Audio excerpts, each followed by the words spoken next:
Okay, welcome everybody. This is CBSI Presents Tales from the Flipside number 3. I am Dino, King of Craigslist. Everybody introduce yourselves.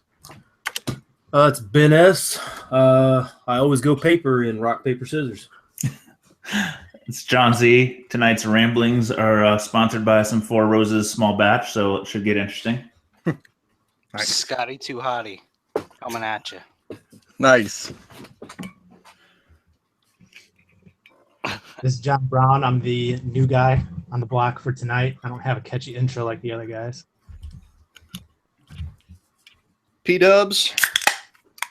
And feel free to rewind the podcast because this is what we all sound like. That is true.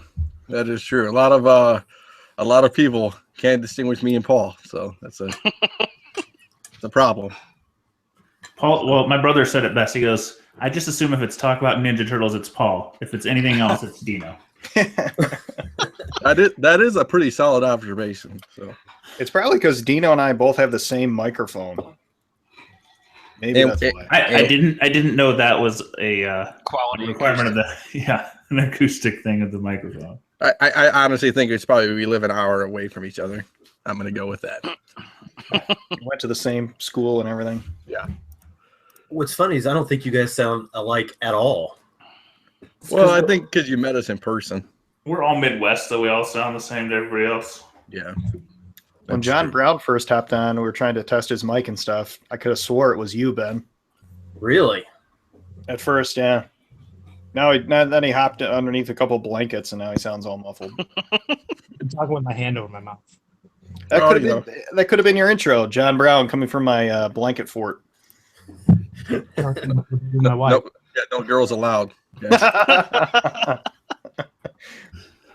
Okay, let's rip this off. So we have what is on your monthly poll list. Let's hear what everybody has. I thought we were going to read Death of Superman start to finish first. No, that really wouldn't take that long, so we're going to talk some other stuff first. 45 minutes. Maybe tops. I printed off my script. All right, anyway, sorry, Dino. Monthly poll list? Monthly poll list, my man. I just kind of basically, yeah. I mean, what else? Turtles. And then that's my only solid poll. Turtles, Walking Dead, and then everything else is just hit or miss. I call them or message my LCS on Facebook, ask for variants and different stuff like that. And if they have it, they have it. If not, then whatever. So you being the turtle guy that you are, do you is it every turtle title that comes out? Right now I tell him for the ongoing IDW, just tell him, get me one of every cover that you can. For the Turtles universe, I'm going to stop at issue 10 because I haven't read it. And when it first came out, I heard that it was going to be about more of like the secondary characters in the TMNT universe. So I just figured I'll just stop at issue 10 and whatever. Who would be considered a second level? Like just some of the other mutant animals or Baxter Stockman or I mean, I haven't read it, but just different stories about just secondary or third characters in the universe that might tie into the main story or just, I don't know. It doesn't sound like anything that would catch my interest, but I'm saying that without even reading it. So I guess Is that like Bebop and Rocksteady then? I assume like Casey Jones. Casey maybe. Jones. I mean, they're kind of more mainstream, but just other like Leatherhead maybe, or I don't know. I'd have to read it, I guess, to give it a chance before. So is Usagi in the IDW universe, or does he get left behind to rights deal somewhere else? I don't know. I don't know because I haven't read the IDW stuff yet. I'm behind. I'm a terrible fan. I mean, you still got that ongoing on Dark Horse, though, right? Or is it Dark Horse? I think it's all IDW right now. There's I don't know which series are you talking about? The Usagi. Oh, is he? I thought you meant his Turtles ongoing. I never got into Usagi that much, so I don't know if he has a current ongoing series or not. I just wasn't sure if he was still tied to their universe or if they just kind of, were loosely related early on. I'm sure they cross paths every now and then. They kind of fed off each other for a while. But and then the Turtles Batman, I'm getting that pulled. Whatever the throwback series is to like the Archie style cartoon, I don't collect for a weekly pull. And then any of the mini series, like back when Turtles Ghostbusters was out, I got that. They did So anything Turtles you're getting. pretty much, yeah. They did a Turtles. What was it? Like a Turtles in Time miniseries and stuff like that. So yeah, pretty much almost everything. Yeah, the Turtles and Batman was good. I like that one. I did too. I read. Paul actually gave me the trade of that, so it's a really good read. Trey must have really liked it because he still has it. He's framing the pictures of Damien in there. So Didn't they come out with the Turtles and like it was like Batman Adventures? Yeah, that's an ongoing one right now. How's that? I have it, but I haven't had a chance to read it yet. Life's too crazy busy right now. It sucks. And Usagi is Dark Horse right now, just to confirm. Okay. Yeah, I thought it was. Dino's covered my ass. I'm trying to, man. I haven't even seen a current Usagi at my local shop. I haven't either. I wonder if the numbers are just that low, or I don't know. He's got a dedicated fan base, but I don't think it's very big. yeah. I don't really seeing it just when I'm inputting the stuff into the database, and it's like I don't know. It's probably at issue 150, 155, something like that. Well, we do know he probably has a bigger following than Valiant. So, ouch. I mentioned it last time that Usagi Yojimbo, the special edition, is pretty nice. It's a little over. It's almost 1,200 pages. whoa. Yikes. That's like work to read that. That's what we're going to read for next time. That's what Paul was using to press his books before he met Trey. That's right. What else you guys got on your pull lists? So I'm a bit of a slacker. I'm kind of a man without a home. I have shops around, but the first two that I used both kind of closed when our business. There's one that I go to the most, but I tend to kind of wander. If I go on during the week, I'll go to different ones and I'll just pick up what I want to read where I go. So I'm probably not the best customer on that front, but I'm pretty good about, I read some of the Teen Titans and I'll drift on a few other titles here and there, but nothing else very regular. Yeah, I'm kind of in the same boat as you, Z.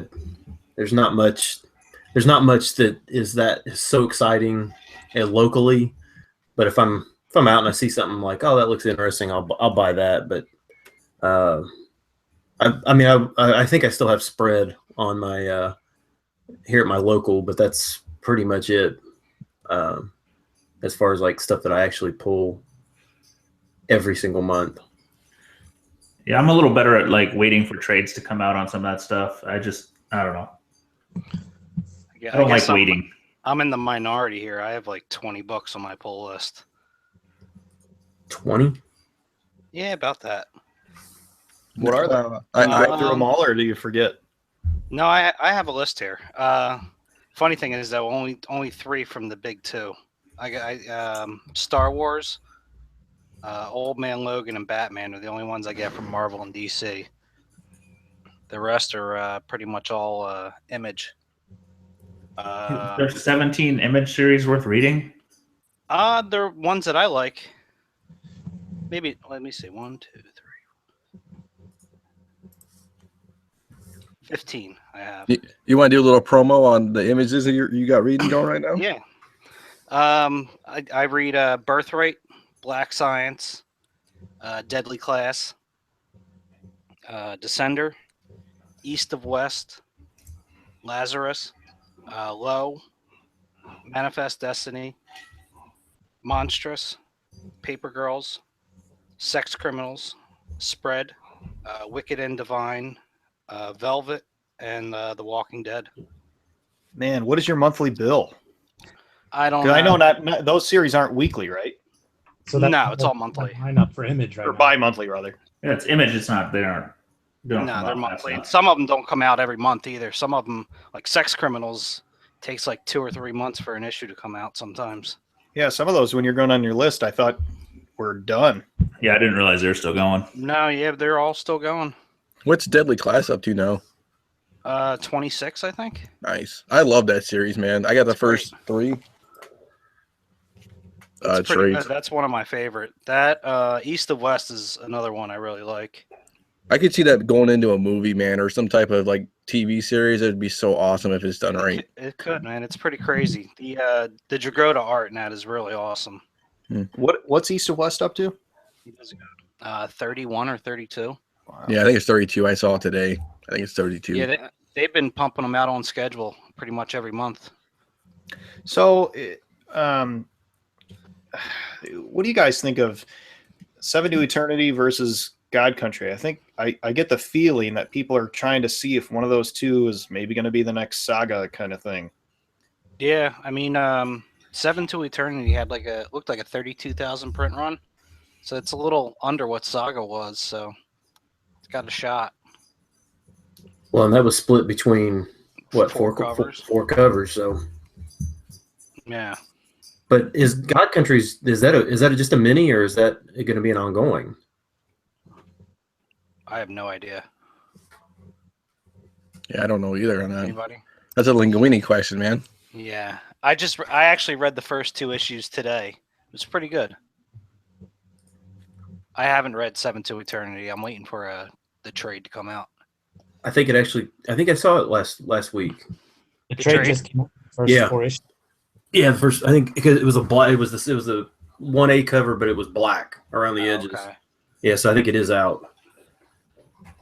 We'll have to check that out.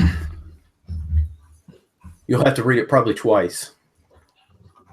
Yeah. Yeah, there's a lot of characters, but and just a lot going on. But once you pick up on it, you'll. I think it's great. I think it's a really good series. It sounds like kind of how Monstrous is. That Yeah, kind of has that like Saga feel to it as well. Yeah, how is that? I think I read like the first 3, and then I just have kind of fallen off on it. But the first 3 I liked. I really like it. It's the art's really good, the writing's good. You know, there's they put a lot into like the backstory. It's pretty good. It kind of feels like you're reading a Final Fantasy comic book. Yeah, very similar to that, or like a fantasy epic. Yeah. And I'm kind of a geek for that kind of stuff. So Tell me about Seven to Eternity. I haven't read that one. Like I haven't It's either. only 4. I mean, like It's it's what? It's only 4 issues in. Well, I mean, what's the story about? I don't know. I know. oh, so you haven't read it either, Paul. No. Tell me about it. So it's basically like this guy or this guy, this Mud King or whatever, can basically get inside people and kind of whisper to them and kind of give them whatever their desire. But they have to, if he gives them their desire, then he can like see through their eyes and do all this stuff and kind of take control. Oh, And that then- sounds- Yeah, so then this one guy and his family decided they're not going to be part of that, and they were like kind of outcasts or whatever. But now he's having to come back. I still can't. Somewhere it said what the meaning or what the point of Seven to Eternity. I can't remember where that was. A little bit. You refresh my memory a little bit. So they both sound like great books. That's why I was curious what you guys were putting your stock into, if either of them. Okay, I mean, I go around LTSs. All the LCSs I go to, I haven't seen a 70 or Eternity. I found like one God Country. So from a speculation standpoint, maybe it is 7 to Eternity is gonna be better than God Country. I don't know yet, but I find it interesting that the only company that we spec on story is Image. Everyone else we spec on happenings and It's covers. the only they're the only company putting out original stories. Well, I think the other thing is that they don't everyone else has developed characters over generations too. I'm sure Mel would be able to throw out a bunch of indie books that have some original stories and stuff. But yeah, I agree. We seem to be gravitating towards Image when we should be Look at gravitating my towards pull list, Valiant. for example. Yeah. Oh, I mean, I think it's almost like a Netflix era of comic booking. Like, you know, like Image can take chances on, you know, Image can take chances on books and original storylines, you know. Plus, their print runs are a lot smaller than the big two. I think Yeah. that's a huge point.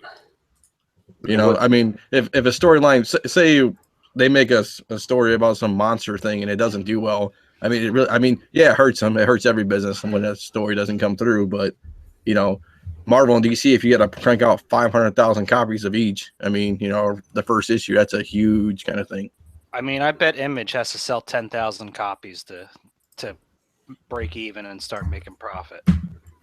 Yeah. I don't know. You figure some of those series like I mean, Elephant Men has been around. I mean, they're up on to like issue 70, and they don't even make the top 400. So I mean, they probably sell less than 2,000 copies of those each month, and they just keep putting it out. So I mean, if it was completely, you know, if they were just tanking money, I don't think they would keep putting issues out. Well, Right. They would can it. Well, it's a supply and demand thing too. I mean, you can always cut back on the printer too. You know what I'm saying? I mean, it's not like you have to print out 1,000, right? You know, you could say I only want 300 or 200. You know, Some of it might be in contract somewhere for the first few issues. Who knows? yeah, maybe. It's Jimmy also would know. creator owned, so I mean, maybe the creator chooses to stay on it. It's possible. But I mean, like I said, you look kind of just at the Comicron numbers. I mean, Nailbiter, issue 28. I mean, 6,600 copies, but I mean, it's not many. Yeah. Violent Love, 5,700 copies. I mean, they're still going. I mean, there's a lot of Image copies way below 10,000 a month. I mean, I hate to say it, is Valiant the same way though? I think Valiant's under that. Yeah, I think you get way down on Valiant. Well, I mean, and look at Valiant. I mean, they're technically still in business. It's not like, you know, I'm just saying. I mean, Image has a lot of copies between like 20,000 and 10,000 print run. I don't think Valiant cracks 10,000 on anything, do they? That'd be a Trey question. What is their? He is the ultimate fanboy. Steve on the live chat said that God Country's going to be ongoing. Ongoing. Awesome. Yeah, so that number one only had, I think their print run was like 14,000 between two covers. So that A cover, I mean, you figure that A cover is probably down there. You know, that was about Walking Dead one, right? About 7 or 8,000, something like that. Mm-hmm. All right, I found the first Valiant. Where'd it go? What else you guys got on your pull list while Scott looks that up? I just had it here. I used to Harbinger. have a pull list with 2 different shops, but I would leave it there for a couple months, and then they would harass me over the phone to come pick it up. So I just canceled everything, and now I just go in and pull whatever I see off the shelf that interests me. Did you leave your box there? No, I cleaned it out. I eventually that way they wouldn't lose any money on it. But right now I'm reading Monstrous, Spread, Fool Killer, which is a great miniseries so far by Marvel. What's it about? Fool Killer. I haven't heard of it. I don't know. It's funny. I went on UD one time when for issue 1 came out, and I said I liked it for half the book, and then the second half I just hated it, and it's a turd. The latest issue is number 4, just came out 2 weeks ago, I think, and Greg Salinger is the Fool Killer, and he is analyzing Deadpool, and Deadpool's trying to get Fool Killer to join the Avengers. It's kind of funny. They have a good dynamic between the two. I think I have a couple other Image books that I pick up here and there, but I can't think of them off the top of my head. What'd you find, Scott? All right, Harbinger Renegade was the first book I found for Valiant. Number 184 on the list, 10,177. That's not bad. I mean, technically, 10,000. They cracked the 10,000 mark. You think Their next one is 10,000? Where's the next one? Just saw it. Next one is, where the hell is it? There it is. Britannia at 8,500. Wow. So that's a nice little jump there. Well, those are their event series too. You know, that's not their main titles. Savage 8,100. Faith 7,300. That's all Mel V. Yeah, at least half. Listen, I used to like Valiant, and I don't know. I don't have anything against it, but I read kind of like the generation about 5 years ago when they relaunched kind of that first time a few of the titles, and they were fine. I just get frustrated. They stop, they start, and I don't know. I don't feel like it goes anywhere. Well, I mean, they obviously have a solid fan base. I mean, they're probably hitting the same numbers every month, so they're they have a solid pull list type customer. Yeah. So I guess let's talk about pull lists, because I don't have too many. I don't have a pull list. I just go in, and if I see things, I pick it up. If I don't. So, How many people? Dino likes books with more pictures, you know? Yeah, pretty much. well, I was Pop-up going to ask. book. I was going to ask. I know you're going somewhere with your thought, but do you go to the same shop? So do they know you, or you just go in wherever and whenever you're? The one by me, people know me. I mean, I go in there, and you know what's funny? I don't go in every day, or I go like once a month. People know me, and then I go around the different shops. The only problem is like the other shops are like 30 minutes, 45 minutes away. So a pull list is like 45 minutes away for a pull list is kind of ridiculous. Yeah, I agree. And then the one closest to me, the other issue is the pull list isn't effective for me, I guess, because he only orders like 5 to 10 books per issue, per book, I guess. So trying to get variants and stuff, I mean, it'd be something I had to like invest in or read in. It's like I really want to read this book, and I mean, I could do like Deadly Class, or I could do Saga or something like that, but I don't know. I mean, the real question I think for people is, how many people actually do a pull list because they get discounts from the local comic book store? I know a lot of people from a comic book store perspective, like they get 20% off or 30% off if they sign up for the pull list and have. Yeah, I was gonna ask you, Scott, since you got 20 different titles. I mean, what kind of percentage do they give you? I don't get a percentage. He usually cuts me deals on variants. You really don't get a percentage off with 20 books? No, I get deal. I mean, that's the guy who I got the slab haul off of. So I mean, it works itself out. Like I can I sell books like commission free there. Oh, okay. So, So, yeah, I mean, you got CF perks. Oh yeah. There's definitely perks, and like I said, I don't mind paying full price because I mean it helps him out. He's a small shop. He doesn't get as many customers as he probably wants. Does he have eBay? No, he doesn't do any of that. Wow. Yeah, I keep telling like he has mostly toys, but he gets he pretty much gets all the new stuff if you want it. Like so basically he orders everything for me. Some of them I'm the only guy getting that book, so he'll just order one for me. Oh, well, that's different. But I also get supplies cheap. Like I'll get bags and boards for $10 total for 100. Well, that's not bad. Yeah, and boxes are $5. So I mean, there's other perks to it. That's fair. Well, I kind of kicked this question to the group because my brother's shop kind of was pushing for pull lists, and we've seen a lot about it, with Facebook people not picking up their 3 months of pulls, or shops living and dying by it. And just seeing a couple shops die by me, it's either you order your inventory lean and you have good regular customers, or you order too much and you just have a glut of books building. Yeah, it sounds like the worst thing you can do as a comic shop owner is order too much. Yeah, because then you're stuck with it. Yeah, I mean, If you do a lot of eBay sales and go around to local conventions and stuff, then you can sell that stuff for cheap. yeah, but I mean, you're still losing money on it, because if you bought it for $2 and you're blowing it out at $1, you still lost $1 an issue. And I've seen shops that do that around here. Right. You're just cutting your losses, but you still lost $1 on each of those books.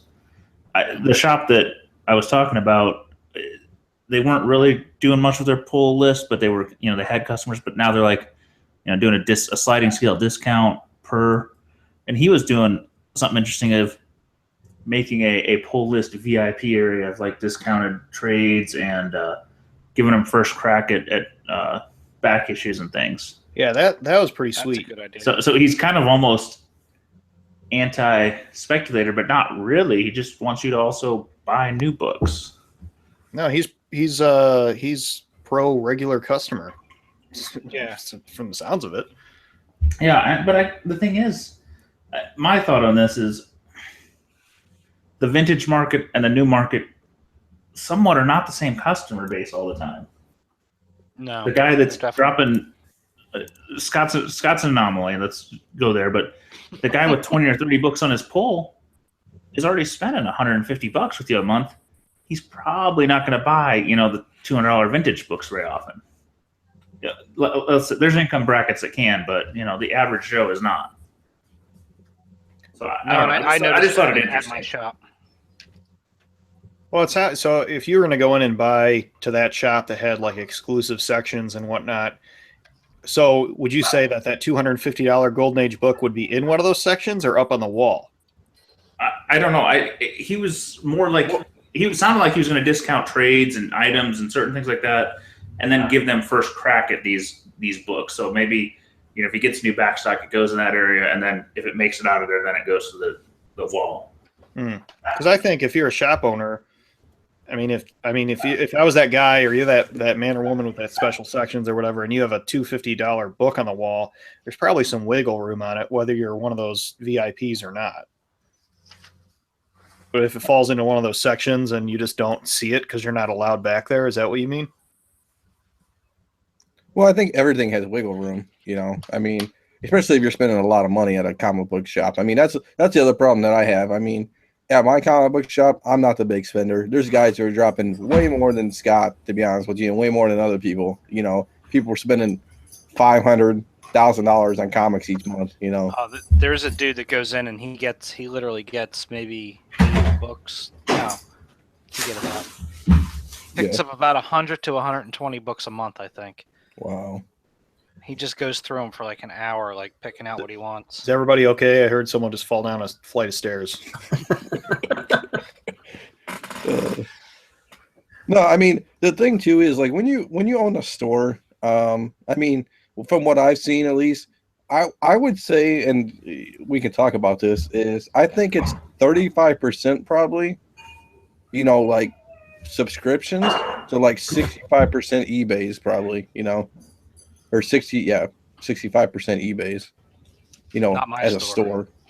Well, not your store's an anomaly, but a store that has an eBay probably, like I'll give, everybody knows Big Ben's around here. They have a big sub base, but I don't think he's making that much money off subs. I think he's making enough money to keep the store open, from what I've heard. Subs are what you kind of like. If you get a good sub base, that's paying your rent, paying your stuff. What is going on? What is going on? Who's playing with China? That's my fucking dog. She is making me crazy tonight. I'll tell you what. Sorry, man. It just sounded like the beginning of a Jesus stock Christ. Sounds like somebody's trying to play like those glasses with the water in it, and they're like, Yeah. It's so funny. No, but I think eBay's a big thing. A lot of people like Big Ben. They have a big sub base that probably, like you said, pays the rent and covers the bills and pays the employees. But half his deals are probably on eBay, and the other half are him just somebody coming up, grabbing something off the wall, and making a deal out of it. I swear to God, Mel V is haunting me with that dog thing. Dog never made any noise when I was on UD. Maybe it's because I didn't start. Fucking Christ. I'll be back. Okay. Oh shit. Well, it's funny when you talk about that, Dino.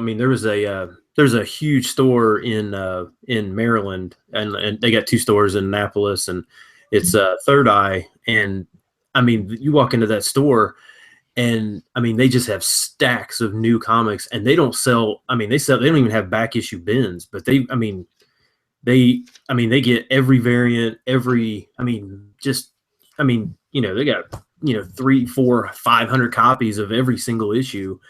And I don't know what they do with all of them after because they only keep them there for a while, and I guess they just take them to the warehouse or whatever. But I think they sell on eBay. I think they have some stuff on eBay. I know they sell their exclusives and stuff on eBay, but Don't they have a website too? yeah. It's as far as like current issues, I've never seen a store like that place. I think probably they probably have as much as Midtown does. I mean, I'm in the same boat. I went to one today, and I overheard this. Who knows if it's true? He sent a Craigslist ad out today. He said he was going out of business, and I walked in there, and I can tell why he was going out of business because it was so disorganized. It wasn't even funny. Everything he had, like, when everybody goes to a comic book store, they have like their wall of new subscriptions. He must have had every title known to man in the last like 5 years up on the wall, and like stacks of it, just stacks of it. And then he had like dollar boxes of just junk everywhere. It was crazy.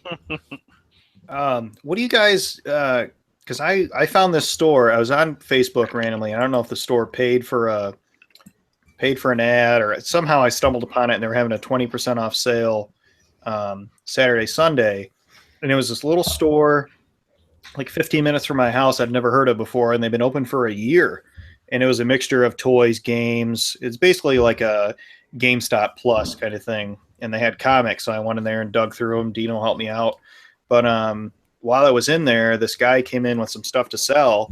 So I walked over so I could see the screen that the computer, that the guy was working on. And he pulled up eBay to see what he'd give this guy for his stuff. So I didn't know how much. And I got some deals on comics. So obviously he doesn't look everything up unless he just wanted to move it. But what do you guys, does eBay turn sales away for you if you see the store looking stuff up to price eBay? If they don't have their stuff priced, I'm not even looking. Agreed. Well, I guess I'm in the minority on that one. Like, if I go up to somebody and I spent like an hour at their store digging through crap and they don't have a price, and then I go up to the counter and they say, "Oh, let me look," and then they threw it on eBay and they look on eBay, I walk away and say, if you don't know what it is and you're trying to get fair market value, and then I kind of use that as a ploy. I'll say I'm just gonna walk away. I'm not gonna pay eBay prices, and then and then they go, well, I go, well, let's make a deal then. So I use it to my leverage. That's good. Well, I get that. It's just it just depends on the book. It depends how much work you put in and what it is. It didn't turn me off to that store. I figured that's what he was doing. I just wanted to check. Well, if he's buying on eBay, that's okay. It just means he doesn't know what he's doing, but he isn't going to look up. If somebody brings in a long box, he's not going to look it up. No, the store had 5. How much was that person selling? That's the question. He's just bringing. It was like one toy and something. It was like it was a mishmash of stuff. Well, I just didn't know how much you guys thought eBay would turn you off to a store. I guess however you want to interpret that. I've got stores that run the gambit. I got one that closed just to do eBay, and I got one that knows eBay exists, but it just doesn't choose to deal with it. And they're like, well, we live in the Midwest, and the market isn't as strong as the rest of the country, so we're not going to price that way. I have no problem with pricing eBay, but put the price on your stuff. Don't let me dig through your stuff. Yeah, that's crap. Because then the guy, basically has a pile of gold that you dug for him. Shit. I know that John Brown stores used to not do that, but he would go in. Go ahead, John. You would ask for books, and then where would you find them? Yeah, there have been a few times that I went into a shop and I would find a variant or a hot book of the week, and I'd buy one. I'd go home and check eBay, end up calling the store back, and I know they had them on the shelf. I'd call the store back and ask if they had any left, and they would tell me no, and then I would check their eBay. 5 minutes later, be posted on eBay. You can't. I don't know. It's not shady. No. It's their inventory. They can list it how they want. They're on a rough business. They need to make money, but it's just how you do it. Yeah. Some stores don't even put out variants on Wednesday. They'll wait till Thursday after they see what happens. But that's dangerous too, because if it tanks, exactly, you're holding it. Yeah. When they make most of their money off of gaming, like on their Friday Night Magic and the releases and whatnot, and they're an extra $10 on selling a variant online rather than selling it to a customer walking in the store.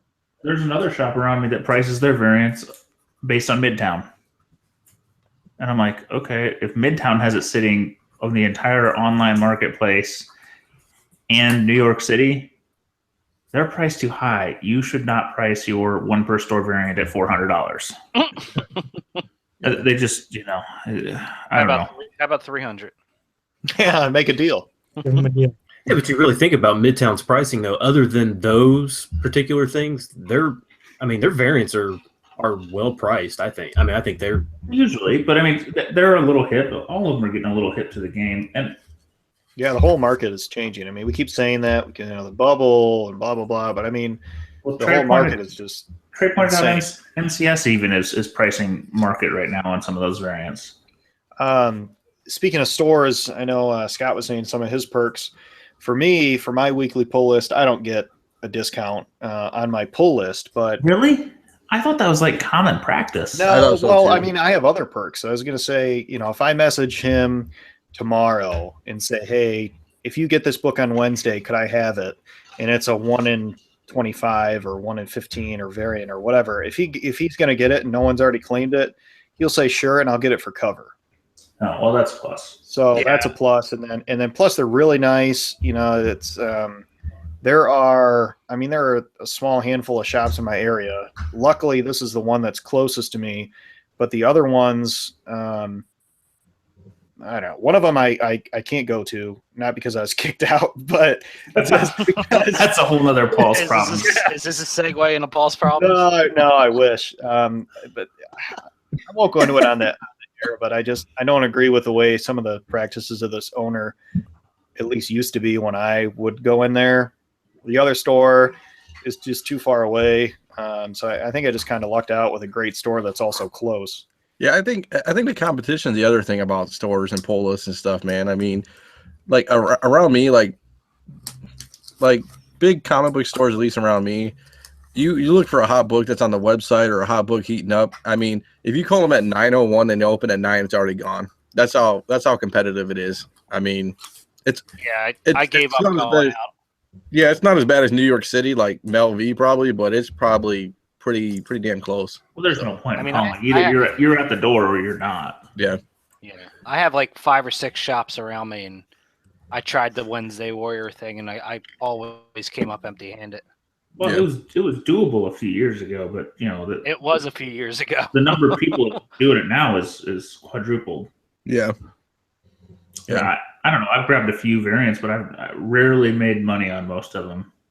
Yeah, I mean, I order my variants through Midtown. I You mean, got to list if you're the Wednesday Warrior. You gotta be on the East Coast and list in your car. But Yeah, I scored one week and thought, damn, I'm gonna make some money, and I had to go somewhere for 3 hours, and the window was gone. yeah. Sometimes. yeah, I got this last week. I got to shout out to Simple Man's Comics. I like his videos. I watched his about what to grab this past Wednesday, and got some good books. So I appreciate that. Brian Wood, right? Yeah. Shout out to him. I appreciate that. His montage he puts together. He mentioned us on one of his videos. He mentions that he's in conjunction with CBSI and all that stuff. So shout out to him. But Scott, I looked at I thought he said something about don't buy what Paul buys. pretty much. That's a given. I mean, me and Tony talk about that. Me and Tony Levine, we talk about it all the time. If we invest in something, it's gonna fail. So. Oh yeah, yeah, pretty much. The only hot variant I ever bought smartly, I gave to Trey for like 3 free presses, and that's been the one time I've won, and that was ridiculous, and I lost on that. So I can't win on those. But you got 3 free presses, so you actually. It was a land variant of Edge of Spider-Verse 2. I mean, yeah. Wait, we all had one of them. I remember did, I I joined the razzed group. mine for $100, and I thought I was like hot shit. I joined the group right after that variant came out. Ugh. And it was funny because everybody's unloading for like 40, 60, $80, and everybody's like, yeah, we're making a lot of money. And then later it's like, That's what I mean. Like, I sold it for 100. I thought it was hot shit, and then would it go up to like 300 raw for a little while? Z, did Trey razz it, and you bought into the razz too? I don't know. I don't own that one. I'm sure he got a few copies. I don't think that one ended up being a 9.8. I think that was a 9. I think we thought it was maybe a 9.6, 9.4, and I was too new to know how to grade really well. But a 9.6. Oh, a 9.6. listen, Trey, it was a 9.6. Trey threw it away. Yeah. Right, yeah. Trey said a while ago, I think 9.6s, somebody's got to love them or something like that. That's the Koi special. Yeah, he just shreds them. He just puts them in the paper shredder and just shreds them. And he uses them to pack books. Yeah, it's not worth my time. Scott, I looked up. You said you're getting you get a set as one of your perks of 100 bags and 100 boards for $10. Yeah, that's nice. I was looking up on Amazon my best deal for bags and boards. I do Silver Age, and I got them for my best deal on Amazon, like an add-on item. Blah blah blah. Was about $14. Yeah, so that's pretty sweet. Yeah, he hooks me up, and like I said, another thing is like I have his phone number, so I could text him if I want something like, order this for me, order that for me. I had a shop that was pretty good to me like that. It just he decided to do something else. I'm like, man, that sucked. I mean, and trying to build that relationship again is tough. It is. Yeah, I got that relationship too, with mine. Like he what's funny is like I should take more advantage of it. He's like, he always tells me, dude, he's like, Dino, just order whatever you want and I'll order for you, dude. He goes, and I just don't. I don't know why. I just don't. I did. I ordered 1,000 of that Walking Dead, the one that was a quarter, the 163. Yeah. And he gave them to me for undercover. How much kindling do you have for your bonfires now? I got 5 full cases. If anybody needs any. Yeah. What are you gonna do with those? I'm selling them in 10 book lots on eBay. For how much? $250 and then shipping. So you're gonna get cover price for them? I'm gonna grind it out. Yeah. Are you gonna bring some in IndyCon and we can give them away for good PR dude, for the company? I'm gonna have these things forever. Dude, we don't have table space for that at IndyCon. Well, we'll put it behind the stuff or under the tables just to give them out to kids. Yeah, give them to kids. John Brown, we can't hear you, buddy. I'm so sorry. Being muffled. I'm telling you, only Ben C understands what he's saying right now. We're gonna start a GoFundMe for John Brown's microphone. I'm gonna post it on the Google Plus page. I do want. I would love to know what the print run when the print run numbers come out for next in 2 weeks. What it's going to be for that Walking Dead 163. Oh, it's going to be a lot, man. They already ordered like I'm thinking 750. That's what I was thinking. 750. Well, it's a 25-cent issue. I mean, they lost money on that, and it is what it is. Maybe they didn't. Maybe they broke. Who knows? I don't know. Quarter an issue. They were probably trying to get people into the story. People that have kind of dropped off. Yeah. So what wholesale would be? What 12.5 cents? Yeah. So that wasn't like the one. Was it 127? That was the start of where the next trade was gonna end or begin or something. It had nothing to do with that, did it? Just a new story arc. Yeah. It was the beginning, it was the beginning of a new arc. Yeah. I mean, I think if they figure they can get 10% of their audience if they lost back, it's a win. That's true. Are any of you guys up to date on Walking Dead? No. Except for tonight's. I'm 163 issues back. Oh, I thought you meant the show. I haven't read the comic since issue 127. Oh, okay. I've been trying to find like a compendium or some hardcovers for it. I remember one time, I think it was Google Play had it for $5, 1 and 2. Nice. Yeah, it was awesome. awesome. I mean, and yeah, I like digital comics. I used to think, when Kindle came out, that I'd never touch it. I'd never, just make me. I can't. I have to, hold the physical book. I like, as it gets thin on one, as it gets thin in one hand and thick in the other.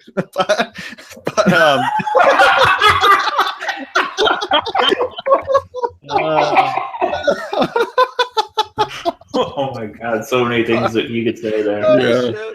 Anywho, as the book progressed, I just holding a physical book versus holding a single slab tablet that would go page by page. I just didn't think I could ever do it. But I've read a couple books on a tablet, and it's the same with comic books. Some of our weekly reads, I've been reading on a tablet versus going out and buying the physical trade or seeing if I have it in my collection, and it's not that bad. Z. Man, No who's big- Rubbing the mic. somebody's pacemaker. So yeah, somebody's it's getting thick in somebody's hands. Hey, the dog is asleep. It's not me now. No, it's John Brown. John Brown's gonna leave because he can't. He's gonna get a mic this week. So, the other thing too is Z. I can hook you up offline with all the digitals if you need to. Yeah. I know. I've kind of got obsessed with the idea of getting a couple of like. I'm not collecting graphic novels and trades. Like I'll buy those and resell them to read them. You know, I can get them $5, sell them $5 at a con. But I'm kind of getting in the idea of buying some of the omnibuses or hardcovers or some of kind of the nicer editions of the collected editions. Yeah, some no, of them are that's worth, cool. Yeah. worth good money. I don't own any of the omnibuses, but are they more difficult to, I mean, like to physically, like when you're turning the pages to actually see like down towards the binding? Because it seems like it would be. No, honestly, I haven't had any trouble. I went cheap. I really meant to buy it. The only real true big one I've bought, the compendium, was Invincible, and I cheaped out because I found the paperback version dirt cheap for like $50 for volume 1 and 2. And I think I even almost bribed Regan to take the hardcover I saw at Skybound. They have an SDCC hardcover version of 1 and 2, and if 3 comes out, I may just buy them all. But I cheaped out on it. But no, it wasn't bad, and it didn't really. You see spine stress on it, but it didn't like fall apart or anything. I don't know. I was thinking the last like really big one that I had. It felt like when I got toward the middle of the book, when I was trying to actually read it, where the pages all came together. Like if there were some words that were towards the right, you know, if you're looking at the left side page, you know, the words that were on the right side, they almost like got hidden down. Like I had to like pull the book apart to even see what I was reading. I will say, if you get a compendium or an omnibus or something, you're reading it, you get a little bit of a workout. But you're holding up about a 80-pound book. If you buy a compendium and think it's going to stay mint, if you're going to read it, it's not going to happen because you're going to get. I think I enjoyed the experience of not having to stop and I could just read. You know, even a trade, you have to stop when the trade stops, and you usually don't have 4 or 5 of them in a row. Yeah, I like. I have the IDW Turtles Ultimate Collection, and I like that those are actually divided up. They're all there by groups of issues, but they're divided up, so they'll end at an issue, and then they'll have some letters from Eastman or Laird, and then they'll show the cover for the next comic. Yeah, most of them do that. Do they? Because when I haven't read one since Walking Dead's compendium, and they didn't do that. That was a plus for me. Invincible did, and I don't know. I the next one I'm eyeing is either some kind of Walking Dead collected or Sandman. I want to ask. I looked for Sandman today. I picked up Mouse, but I was looking for Sandman. They had a bunch of Sandmans, but not the one I wanted.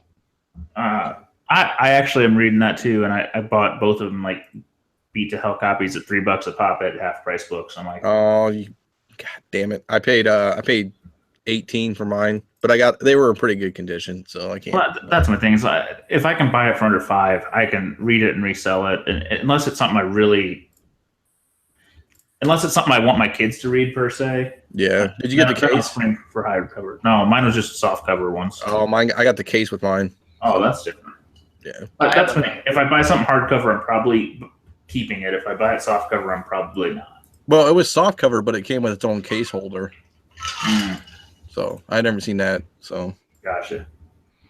Well, since we're talking about trades, let's talk about what we all read this week. The greatest trade paperback ever, Death of Superman. All right, so sold so many copies, it's amazing. Well, first I gotta ask. I was watching, or tried to watch on YouTube, The Death of Superman Returns, at work. So obviously I didn't get very far. But you mean the?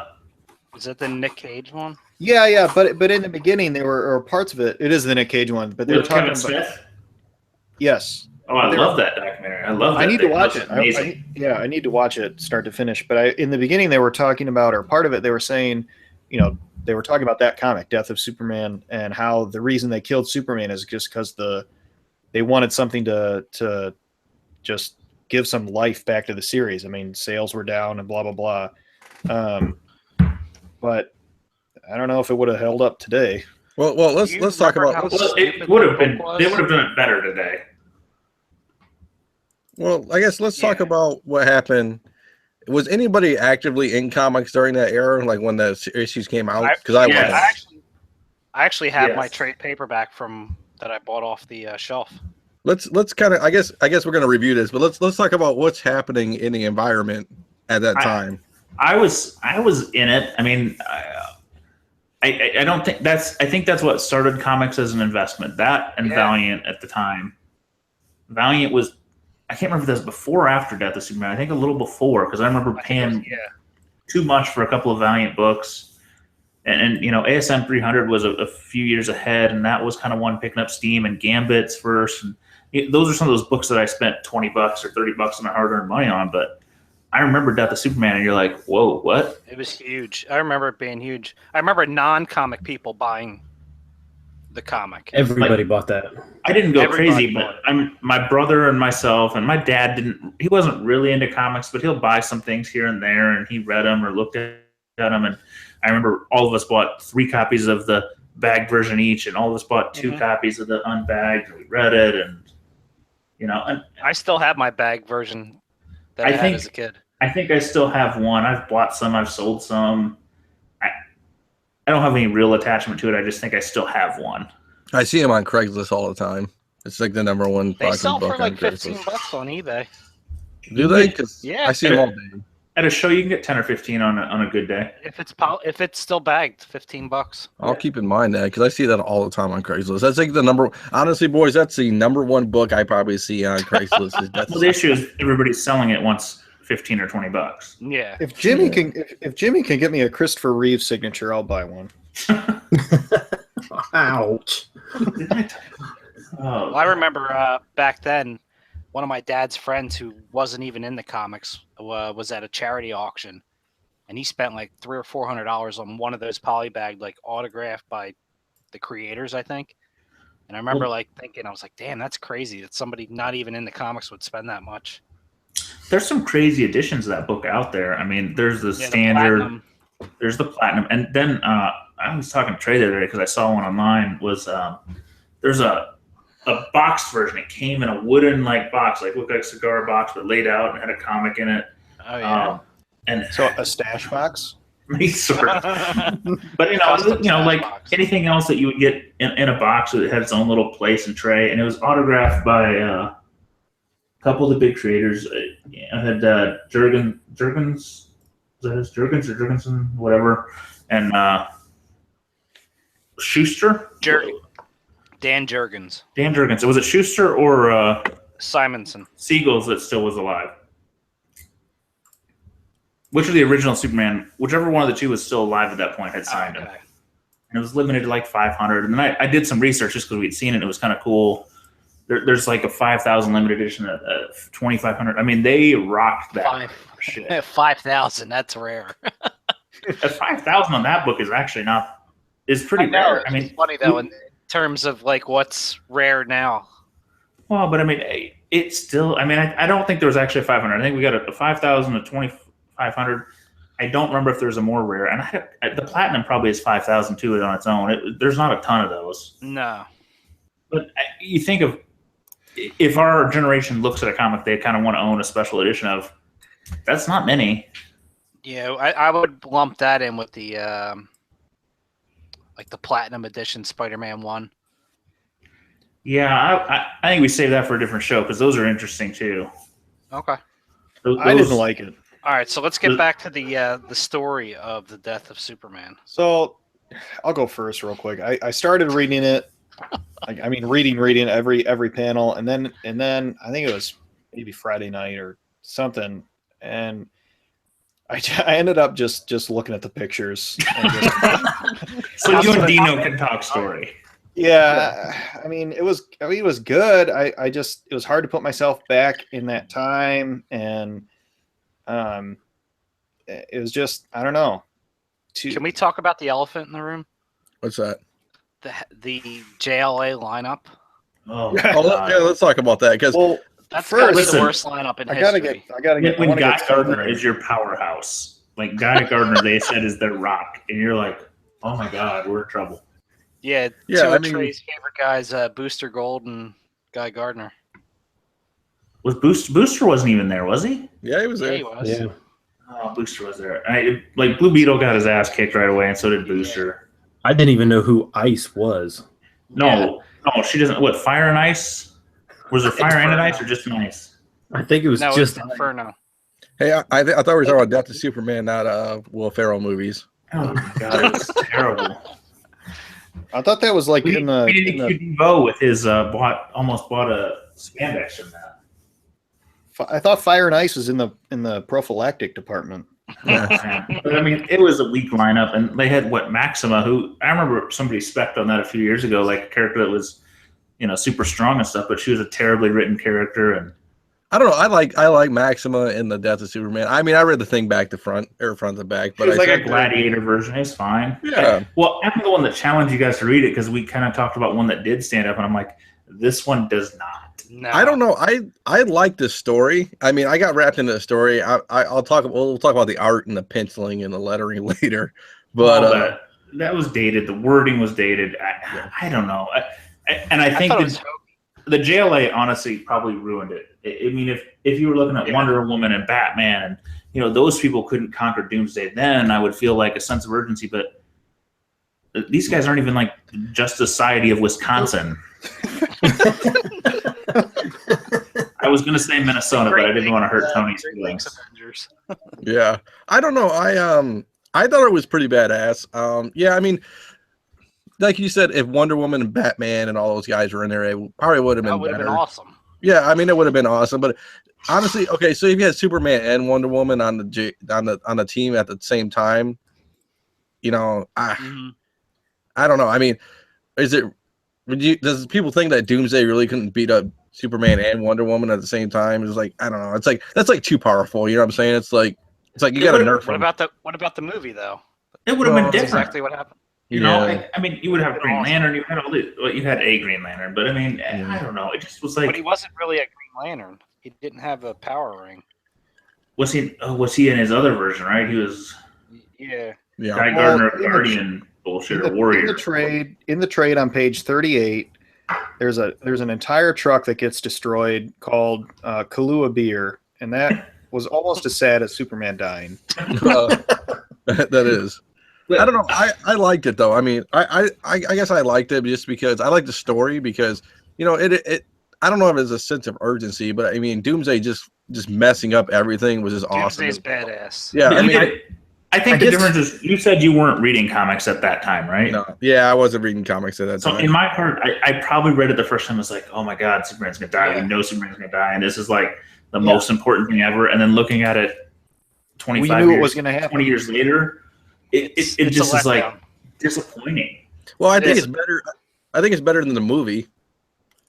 Well, yeah, but the movie was just like half-assed based on the idea.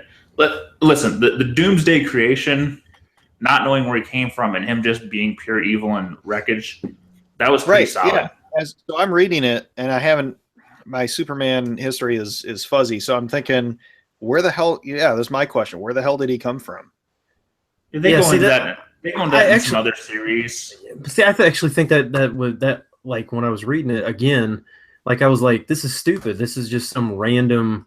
I mean, something that could kill Superman that has never been done before, and they're just going to create this thing with no backstory. And in 6 issues, Superman's dead and Doomsday's dead. So it's like, but that adds to the mystique, I think, though. Did anybody else get the vibe that it was a bit of a Hulk riff, though? I mean, he was wearing a green costume. He was powered by anger. I didn't think of Hulk. He was unstoppable. Yeah, I didn't think of Hulk either. I don't know. I just thought, honestly, I don't know. Maybe because I had Walking Dead on mine, I kind of thought it was like Negan-esque. Like he didn't care. He just destroyed and didn't matter. I don't know. Like Doomsday coming out was cool, but there've been so few great Doomsday stories. I'm meaning to read Hunter Prey, which my Mike Z told me is worth a read because they kind of go into his origin a bit. But they ruined him in the New 52, and they just done some poor things with him. Kind of like Bane. They had a great character and they do dumb things. You know what they did Doomsday right at? It's Injustice video game. Just saying. Hey, did you guys notice like the I don't know, it was like maybe I'm reading into it, but it felt like an inside like a little like a little inside joke. The panel right before Superman dies, there's a little girl and she's wearing a Bugs Bunny shirt. You know, like that's all, folks. No, let me look at it. That. Well, one part that I'll look for right now, that panel, Ben. But one part that caught me off guard, just because I hadn't read it in so long and I didn't know the backstory, is when Doomsday punches Supergirl and her face is all warped before they show her. I was like, what the Yeah, fuck? what was that? But that wasn't a real Supergirl. I don't even remember the story. I was like, is this some slow-mo thing? Like, what's up with her face? Yeah, And I guess that's got another me. thing too. A good thing you brought that up because I was reading it and I'm like, why is Lex Luthor and Supergirl together? It's like, That's Lex Luthor Jr. though. That's no, actually no. like Well, I That's know. Alex. that's actually technically the Lex from the movie, but not really because they've retconned him so many times. Yeah, no, I just thought it was weird. Like, why are they together? It made no sense. And he's like, And he's like, no, you manipulating her. can't go, babe. Yeah, Yeah. Oh, okay. I'll just stay. yeah. It's like, yeah, I need to get dinner made. Like, what's going on here? It's like, Clean the bathroom first and do Yeah. some laundry. Jesus. I know. He's like, I know my businesses are going downhill, but I have so much money, it doesn't even matter. Like, I'll just get a tax write-off. It's like, Well, I don't even remember the whole story of why she wasn't really Supergirl or she was. I don't know. No, it wasn't. She was some weird alien. No. I see the Bugs Bunny thing. Yeah, that was right before the 2-page spread of Lois holding Superman. Yeah, I don't know if they did. I'm assuming that they did that on purpose, but it just like it popped into my head like, oh, that that's all, or They even like curled the smoke so you could see Bugs Bunny's entire face. Yeah, I just thought it was done on purpose, but Well, yeah, it feels like you could have made that a one-issue comic almost. You know, let's show Doomsday, show him beating ass, and show Superman dead. It just felt like there was a lot of filler. They just didn't do a good job. The dialogue was pretty terrible too. well, I think that's 90s. I think if we read something else, we'd be just. You are right. well, I haven't read Nightfall in a long time, and I'm afraid to.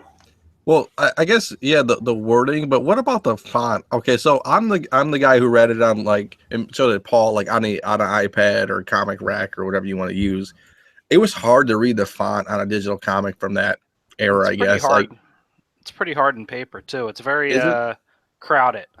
yeah, I didn't like. I had to reread bubbles or reread words. I'm like, I don't know what that kind of says. It's like italicized and weird. I mean, I don't know if that's all 90s comic books were like that, but in the later, I guess, issues, it got better. But the beginning issues was like, it was tough. So that was my big concern or big problem with it. We should get Kozan to come show up and talk to us about lettering. He could give us some knowledge of it. Mm-hmm. I know that you compared it to the Hulk, but I kind of saw a correlation between Doomsday and Bane, only in the sense that like Superman couldn't hurt Doomsday until he started breaking his bones off, and Batman couldn't start hurting Bane until he started playing with his face mask. Well, no, technically, you didn't get that the first time you read it, but after reading Bane more, he developed the bones as he got hit because he adapts. Oh, okay. So if you notice his costume, he didn't have any of that. Even the first time he punched the wall, Actually, yeah, I was thinking about that when he had the costume. I'm like, he evolved. that And they don't do a good job talking about it, but we don't know where it came from. But when I read it this time, I thought it's an impression of Hulk. He's green, he's unstoppable. All he is anger. There's nothing there. They just didn't have the mindless. rights. He just grunts the whole time. Well, that's the They other didn't have the rights thing. to Hulk.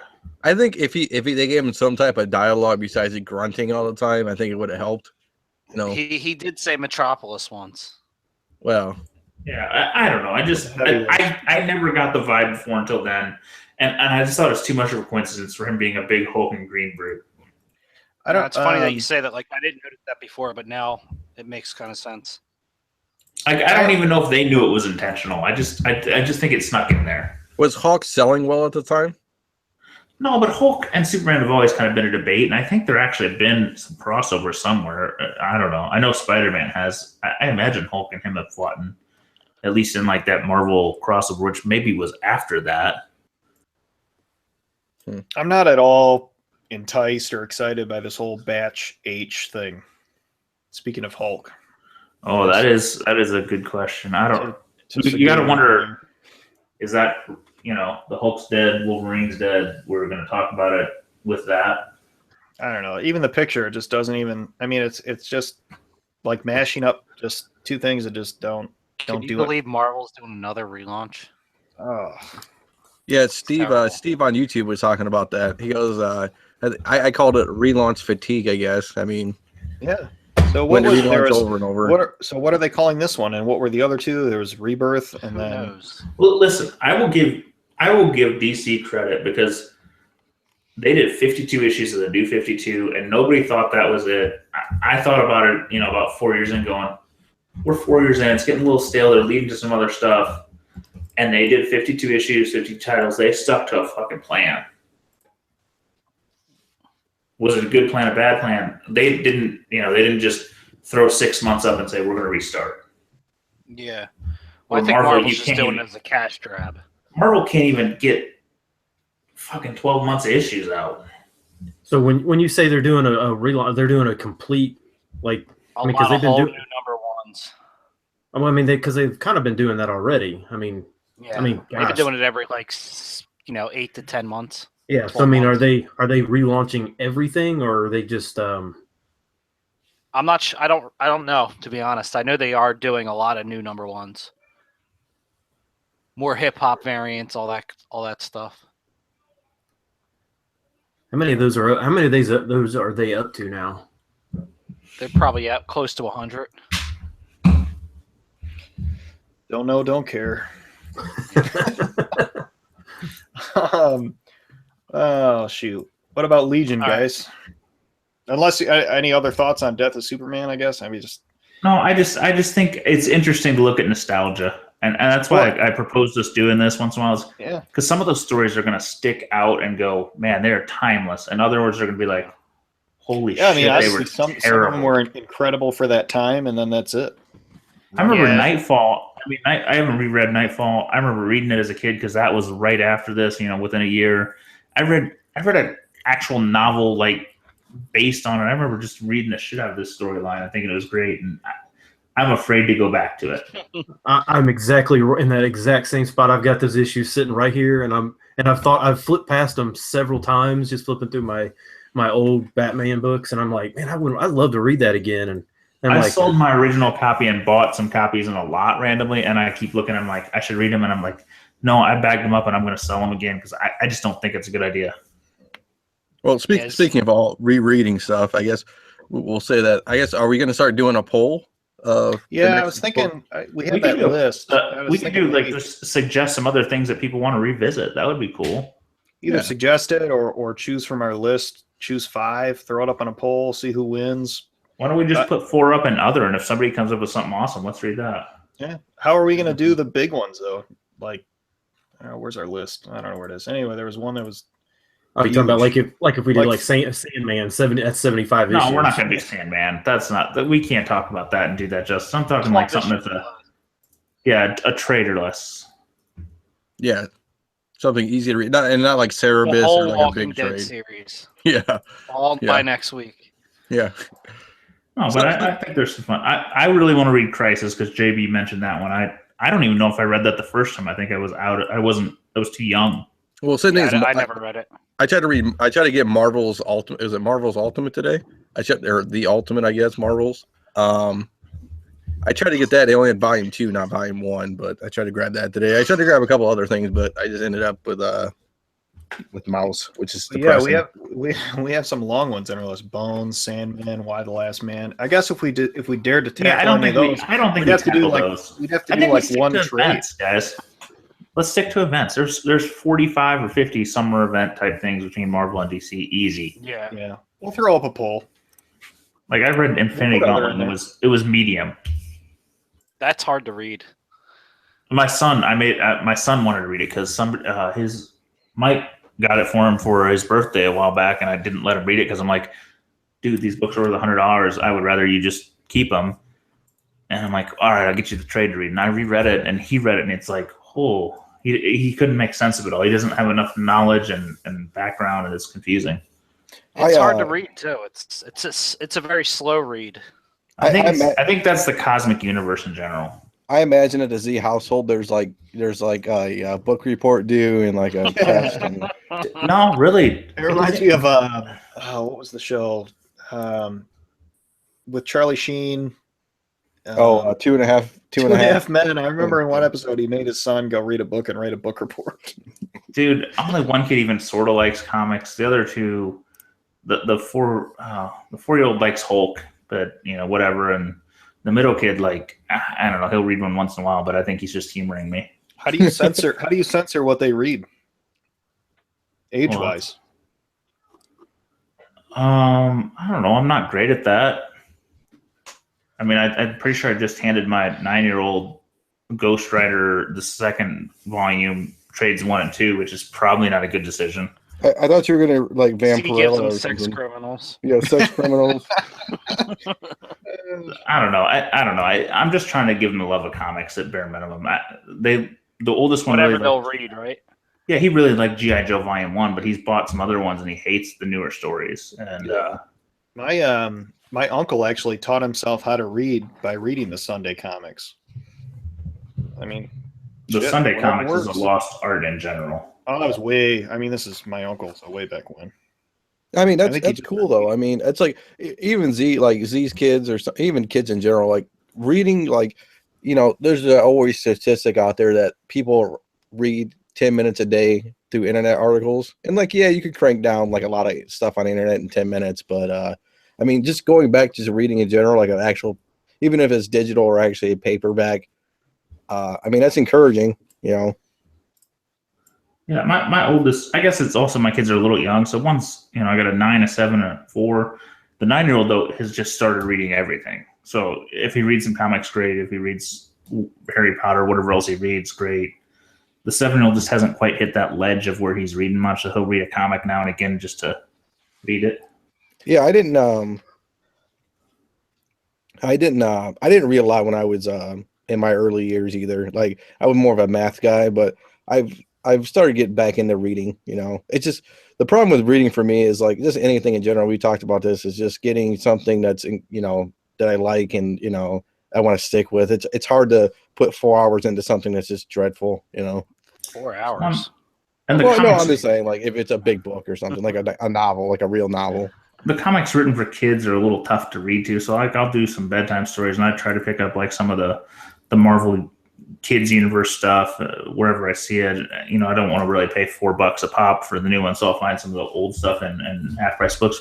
But it's not very well written, so it's a little disengaging just to try and read it over. So I kind of find myself reading the pictures, so to speak.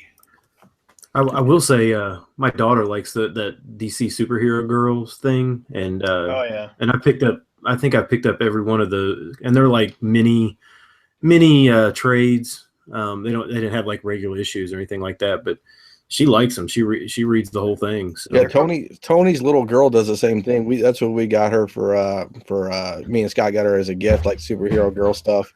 That's a big thing, man. I seen a lot of girls in Target. They're like, Coming out with Legos. I wouldn't think that's a terrible investment of buying some of those early issues. And even look at like Teen Titans Go, the first issue sells for some money, and it really isn't even related. It's just the first time the title was used. Yeah.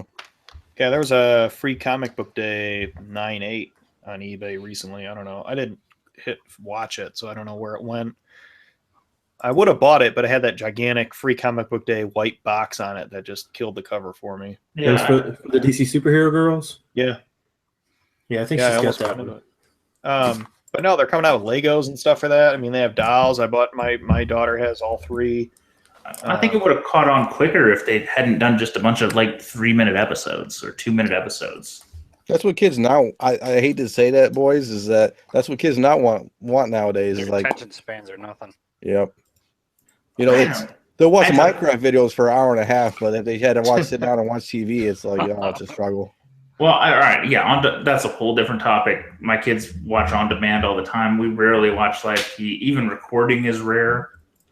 Like if a movie's on or something, we'll record it and they'll watch it and they've got to watch commercials. Not that they don't get commercials at the beginning and the end, but they don't understand the concept of you can't pick what you want to watch all the time. I don't want to segue this or into a different topic, but I I was listening to Joe Rogan, and he had Action Bronson on, who's like a famous rapper, and he was talking about how YouTube has made like putting things on YouTube is just the ultimate thing nowadays, because getting up, going to your TV screen, selecting your DVR, it's a process. Yeah, it's not a huge process, but it's a process in general, and just the instant accessibility that kids get nowadays. It just Listen, my 9-year-old just had a sleepover, and the one kid was making his own videos, putting them on a private YouTube channel that his friends watch. And I'm like, what?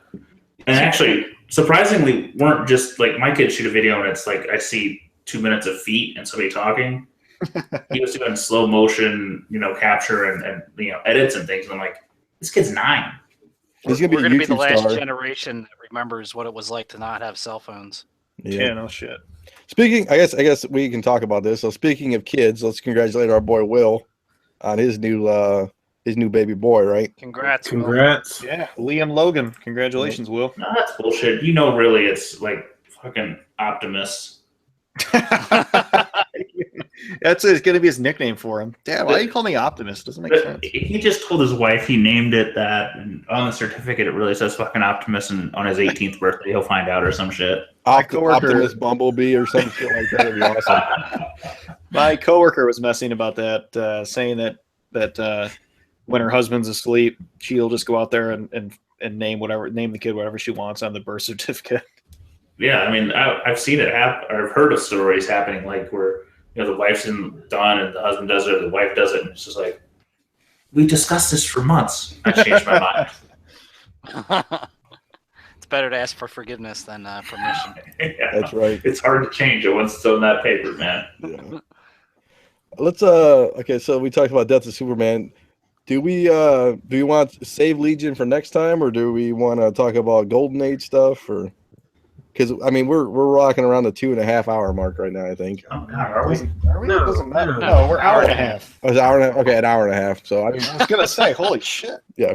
I mean, I just I mean Legion. I guess we could talk about Legion and Golden Age. I guess. You talk a little Legion. I'm gonna go get another drink because I just I don't know. I watched the first half and I couldn't get into it. I still have it. Before you get your drink, the first half's the hardest part to watch. I thought the same thing and bailing out. First but episode. yeah, you gotta. I'm DVR'd. I'll probably go back, but I like to watch shows Netflix style too. Yeah, Benjamin. You can get it on the FX Now app. I will, and I'm just waiting for enough material. think they When something disappear, though. starts slow, you just have to like. I can't watch it 3 weeks in a row and just go, "Oh, this is terrible." I think they disappear after a while on the FX app. I think. I've recorded them. I'll catch up, but I'm gonna let you guys talk what you have. Yeah, Give I myself don't know. a drink to ramble on whatever. The first episode was a I hard was just sell. gonna. Oh, let me ask you real quick, Paul, because you've watched what 2 of I them? watched all 3. I'm You up. know, now, did you know anything? Do you know anything about No, the okay. character? from So comics? I don't know. The only time I've ever read anything about Legion is in the Ultimate Second X-Men. Coming? No, the Ultimate X-Men series. I think they had him in there for like a short arc. So all I know is that he's Charles Xavier's kid, and that's all I know. Mm-hmm. Yeah, same here. I didn't know. I I didn't know about- anything about it. I never read X-Men, so I didn't know anything about Legion at all. The first, I mean, I it's all I knew. I mean, it didn't really make any difference to me. I guess the only thing it does for me is wondering if they'll ever mention it or mention that his mom's name is like Moira or whatever. But I don't know. The first episode is just so crazy trippy. I mean, I've been drinking a little bit, so I was literally sitting there just like waiting. I was waiting for it to end. I mean, my daughter was already in bed. My wife was working a night shift, and I'm just like, oh gosh, is this It's got over that yet? Christopher Nolan feel to it. Yeah, I think it's. I would even go as far as Mr. You guys watch Mr. Robot? Yeah, I think it's got that Mr. Robot feel, Scott. I think it does. it you know what I'm saying? definitely You gotta, does. like, Yeah, you don't know gotta like if he's really doing that or if he's yeah. And it's- inside his own head. Yeah, thinking it jumps about around a lot too. It does Yeah. like dreams within a dreams. It's got a little inception to it. Yeah, I mean, and the other thing too is like, it's not one of those shows that you just come home and you just turn on after a long day at work and be like, I'm gonna watch this and just veg out. Like, It's you not gotta- King of Queens. yeah, yeah. It's I'll not- tell you what though, that dude with the double chin and the yellow eyes, fuck. he's Mhm. fucking freaky. he is. I mean, you gotta And sit down and like sit there and watch it. You know what I'm saying? Like sit down and actually watch and comprehend. about the guy with the big head from the book. Mhm. Yeah. Oh, dude, That's gonna be a that is Halloween creepy. costume, I guarantee it. And a con costume. It's Oh, gotta yeah. be. That dude freaks me out, especially when he has like his little Hitler stash on. I was gonna mention to Z. He was talking about reading to his kids. I was gonna mention that book's name. Yeah. I'm back. What are we talking about? In Legion, there's this real. Go ahead, Z. Or go ahead, Dino. Sorry. Okay, so in Legion they have a book, like a child's book, and his dad reads it to him in one of the flashbacks, I guess, or whatever you want to call it. And it was what's it called, Paul? Is it My Angry Child or The Angry Child or The Angriest Child? Angriest boy. Yeah. So you could read that to your kids if you want. It's really good. He ends up like chopping the mom's head Here, off, right? here it is. It's called The World's Angriest Boy in the World, and it's a real Great. book. It is. I guess so. Yeah. Shit. Gosh. Awesome. Maybe Chops his maybe the mom's head. contents are different, but I guess the title's the same. I want to look for it. Shit. But I don't know. I'll give it another shot. I mean, Luke Cage took me forever to get through. I liked Luke Cage. I like I Luke like Cage too. Luke I think Cage too. I didn't dislike it. It wasn't great. Like Daredevil, like my wife and I were hooked. We watched 3 or 4 episodes a night and knocked it out. Yeah. Alias, it took us a while because it was just a little too adult to watch more than maybe 2 episodes at a time. I think Alias had a better storyline than Daredevil. I think it was a great storyline. It just was less. yeah. You couldn't, like, if you sat and watched that for a whole day, you'd be so depressed and want to slit your wrist. Yeah. Yeah, it is a little dark. I mean, I'm really hoping Iron Fist is good. I'm getting stoked for Iron Fist. I really am. I agree. I think Iron Fist is going to be. I hope there's a little bit more fun to it. Like Daredevil had a little more fun. Yeah. This is You not a picture book. I don't know. The angriest boy in the world. I don't know. Who knows? Whatever. That was the title of the book in the show. Daredevil had a little Legion, fun with sorry. some of the side characters and just the idea, but I liked Iron Fist all. could be fun. I liked all the Netflix exclusives. Yeah, they did were all not- good. Well I done. couldn't get through Arrow. I said that before. Arrow's tough. After season 3, I couldn't do it anymore. Which one? Yeah, I think Arrow. I've stuck with it. I like it. I don't know. It has ups and downs, and it jumps the shark a lot. But I watch too much CW anyways. I still watch freaking Supernatural. So I started. I guess we started watching the 100, so I watched that on CW. But I think the Flash does the most right most of the time. Yeah, Flash is good. I jumped It's off. the only one my wife watches. I jumped off the bandwagon of Gotham. I couldn't do it. Once they Season brought 2 Fish first. Mooney back, I was out. Yeah, she's I was first happy when episode. I was happy when they killed her off, and then they brought her back. I was like, "What the hell are you people doing?" Yeah, I'm pretty sure I gave that 2.5, 3 seasons. I don't know. I hear good things and bad. I just don't love it enough to devote the time. No. Well, you know what? They do like 23 episodes. It's like you can't have that much material. I still can't figure out how the police station is like from something from like the 1940s, but they're all talking on cell phones. So I can't figure out what time frame we're in. No, I don't know. Legends Tomorrow.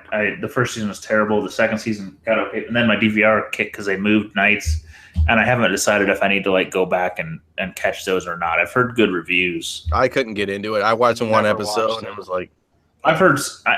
I watched season 1. It was terrible, but everything I've heard about season 2 is kind of catching some of its groove. It went away from some of the stuff. that's the same thing with Agents of S.H.I.E.L.D. Like I watched the first season and then it fell off. Really? I watched that out of like just I'm this far in. I hate to let it go. Man, I love that one's like of like the comic shows. Mhm. I think I like Shield probably as good as any of them. Now, let me ask you guys a question. You think there's too many shows out right now? Too many comic-related shows? Yes, I do. Yeah, I Probably. do, Did you guys see the Black Bolts now? CW. No. What's that? Come on, guys. We're a spec site. We know Black Bolt or no You mean Black Lightning? Oh, okay, yeah. I thought you meant something that's already out. I'm like, I was thinking, man, if Humans is going to CW. Four Roses is kicking in. Straight to CW. Oh, Black Seabiscuit's Lightning. cousin. Black Lightning was Fox for a long time, and then they let it go. Yeah, You guys remember? on But they just Fox. cast it. Anybody remember on Fox the old show called John Doe? No. No, Matt would know. I'll bring it up another day. Yeah, Phil Chung actually was talking about that on YouTube chat about Black Lightning on CW. Is he on YouTube chat? Yeah, he is. Oh, shout out to Phil. Well, I mean, I don't know. You may as well go there if you're going to be if you're going to be a DC show. You may as well be there, and even if you don't want to cross over, you have the option. Well, yeah, like Supergirl and all that stuff. Yeah, I mean, it's Supergirl's trash. I gave up on that this season. Season 1 I enjoyed. I couldn't watch it. My wife and I kept like forcing ourselves to, and I'm like, I can't give an hour of my life to this. No, they just like, I don't know, between the CW and the was it It gets a little hokey. CBS? Some of the Yeah, CBS. I just feel like they cut some of the characters that made it interesting, and the story just got a little mundane. What do you guys feel? How do you guys feel about them not crossing the characters over, as far as using the same actors and actresses? What It do you used mean? about for the Flash, for instance, in the movie versus It the doesn't bother Netflix me. series, or not Netflix, but you know what I mean. But Yeah, they- they both they're have a building their own different canon. feel. Yeah, it used to bother me, but now it's all good. Well, speaking of that too, it's like we talked about, I don't know, relaunch fatigue, and now there's TV fatigue. I honestly wish they would go with more animated series. Yeah. Cowboy Bebop was the best anime. I'm looking for Young Justice season 3 more than most things. So I'm in the same boat as you. Z. I love Young Justice season 1 and season 2. Like, it was the perfect mix of old school cartoons with new school vibes. You know what I'm saying? With the adult kind of like, it was like the edgy adultness to it. You know what I'm saying? but I could watch it with my kids, and they didn't pick up on it enough, and Yeah. we all liked it. Yeah. That's why I'm slowly getting through the old Teen Titans. I mean, we watch Teen Titans go non-stop here, Yeah, I do too. but everybody said, the other one kind of lets stories develop and stuff. Even they make fun of themselves on Teen Titans Go for like killing those characters in a couple episodes. Mm-hmm.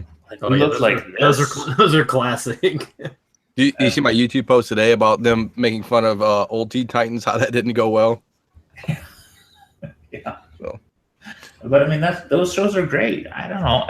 I tell you what, you guys make fun of me for my Teen Titans passion, but what have been the dominant cartoons the last 20 years? Justice League and Teen Titans. You mean cartoons wise, I guess? Yeah. I mean, What are these kids? What are these kids Batman, going on? Spider-Man. Yeah. X-Men. Spider-Man Unlimited. Batman has been a joke. Since Batman Adventures, they've had 15 relaunches, and it's mostly been crap. What about X-Men? X-Men hasn't had a good franchise since the 90s. Yeah. Like, I'm judging on what my kids watch. Yeah. Batman had Batman Adventures. That was great. There have been 3 or 4 versions that have had different characters, different casts. They don't last. Do you think Netflix could? I know we all kind of love Netflix. Do you think Netflix could carry that burden of picking up the cartoons? Maybe, but that's not. They can make there's money off it. They do. They make money off their own cartoons. There's some great ones on there. I mean, Troll Hunters by Guillermo del Toro Mm-hmm.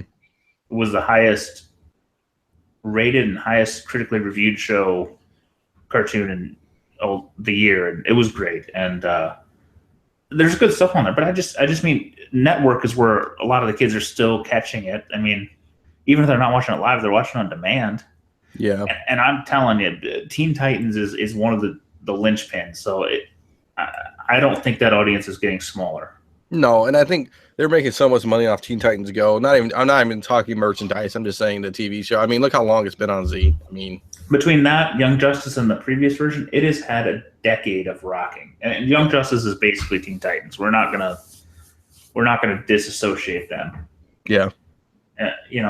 Marvel's had an Avengers cartoon, but they relaunch even on their cartoons so often. They've had all these other ones. My kids will watch a few episodes or a season, and then they just get so confused. It's so convoluted because they want to like tie it to the Marvel universe and have like 5 and 6 episode arcs of shit that kids can't comprehend. I think cartoons are just crazy these days. But what did we grow up on? I grew up on Spider-Man and His Amazing Friends. I mean, I watched that damn shit like crack. Ready? I watched X-Men, Batman, Superman Adventures, Amazing Spider-Man. Did I say X-Men already? X-Men, Amazing Spider-Man. What else did I watch? Yeah. X-Men, Turtles, Turtles. Batman. I've been I wanting would consider Turtles even because our Turtles was good. Their Turtles, there have been a few decent iterations. I Not all don't of them. like the new Turtles. I can't do it, dude.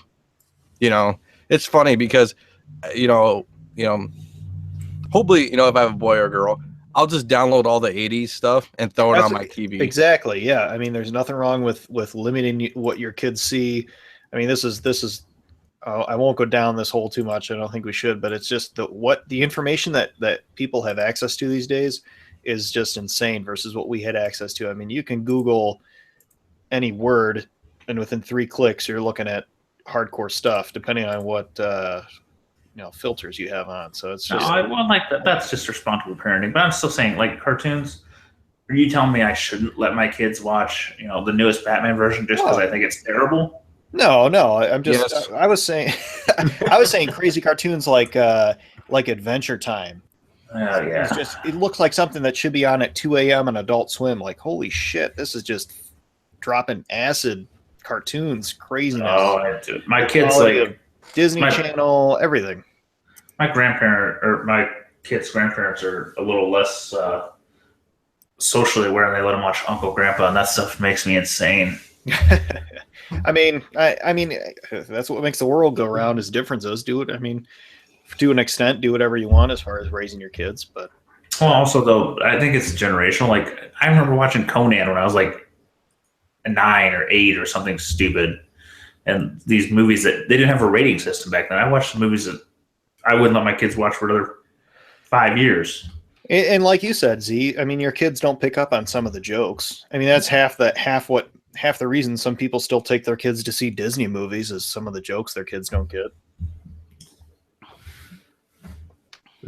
Yeah, we were just talking about Lego Batman today with some friends, and like one friend had a girl and a boy.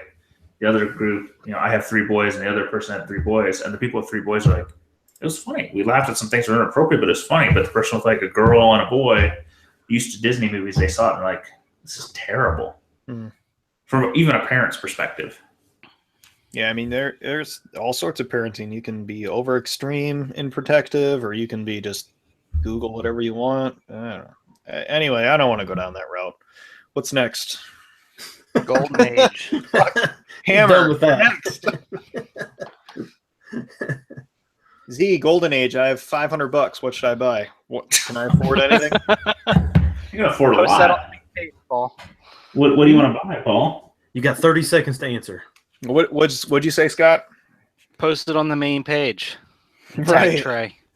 I don't know. I mean, listen. I might hit beer number 3 tonight, guys. Just warning you. Beer number 3. Jesus, I'm on my 3rd Yeti of bourbon. Shit. You know what beer I drink. That's true. I forgot. Your beers Steel are like Reserve. 40 ounces. I'm losing my touch too. I don't know. See, How old are you, Paul? 29. Oh my God, he's not even in Yeah, his you have to 30s. think about it. Well, I stopped counting after 21. I was like, how old are you? I don't know. Yeah, Nothing's when you fun get after over 30, 21, you start slowing down. when I'm in that other bracket like Ben S was talking about.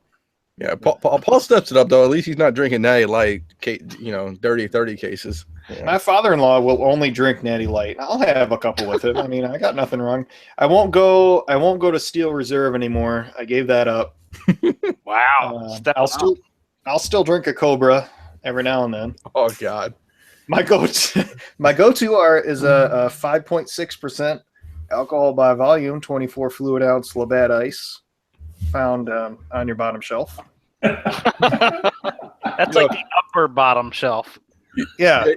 What's funny is like we used to drink dirty 30s back when we were like younger, and me and my cousin would talk about it all the time. It's like, hey, if you're gonna drink with us, you're gonna drink some bottom stuff. We're not gonna bring Bud or Bud Light or Corona. Back in the day, like. That's because you can only drink that under 30. Once you get 30, you got your body can't process shit. A funny Paul story is I was in high school. Like I grew up and I went to youth group and I was in the church, and there's absolutely nothing wrong with that. Nothing against that. But I was basically like a goody good. So we're in high school, and I think it was sophomore year, and there was a talent show, and I was in the crowd. Thank God, I didn't participate. but someone was singing Piano Man, and he said drinking a natty during the song. And I looked at my buddy. I'm like, "What's a natty? I don't know what is that." So there was a time where I didn't know what beer was. Those days are long Oh, gone your for you life has now. changed. Yeah, they're long gone now. Ready? Here. Let's do a little side segment before we get into the golden age. What's everybody's first alcoholic drink they had? Red Dog. Ooh. What is it? Red Dog. Oh, I've never heard of Yeah. it.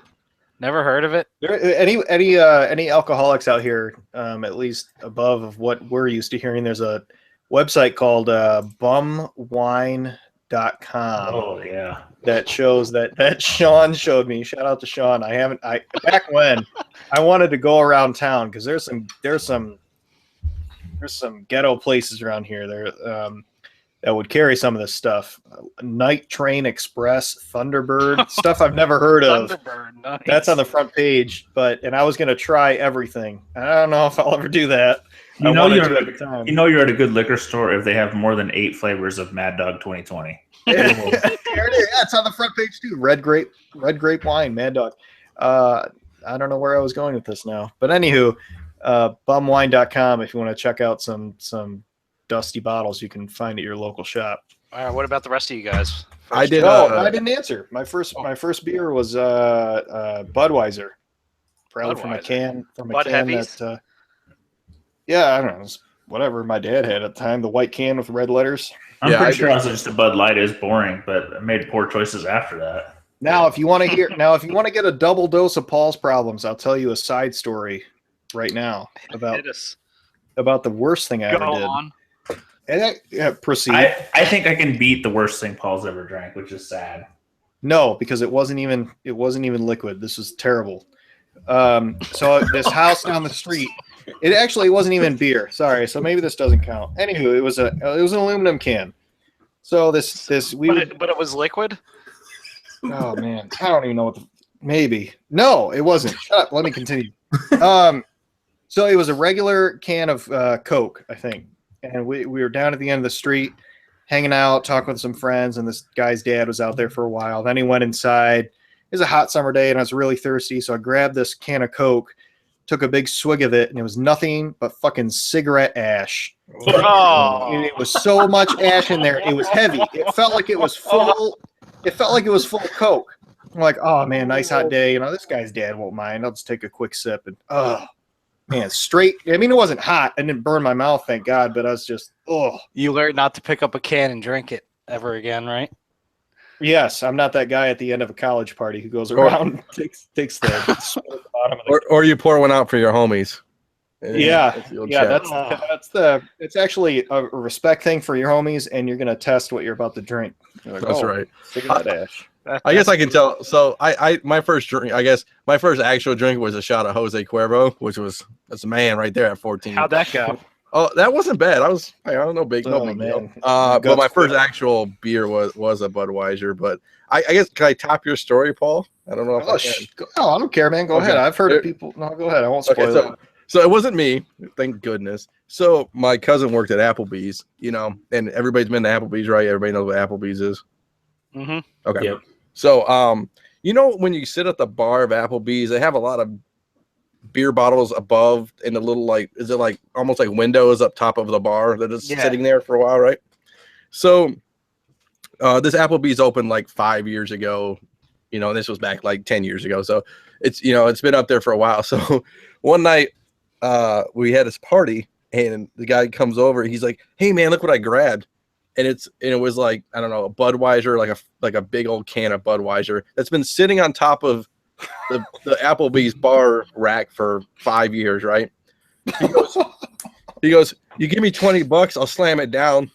Like, me being the strapping young man that I am, I'm said, "Sure, $20, that's no problem. I'd love to see this one go down." So he goes, I go, "Hey, let's walk outside before we start this."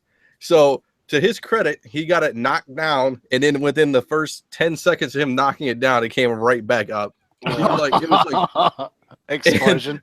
Dude, it was like green. I think it was green. It was bad. Was it just like balled out? The can was just like the bottom of a can was just, did it even sit straight?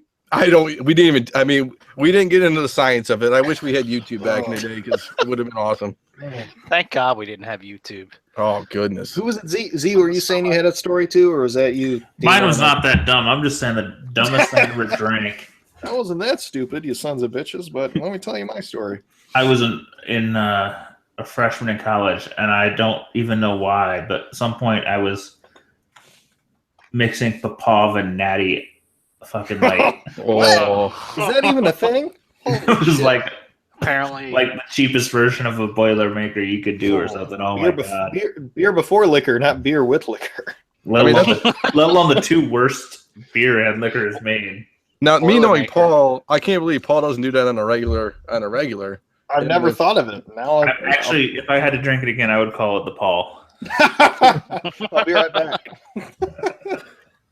Oh shit. Well, this is podcast number 3. So should we do 3 Paul's problems?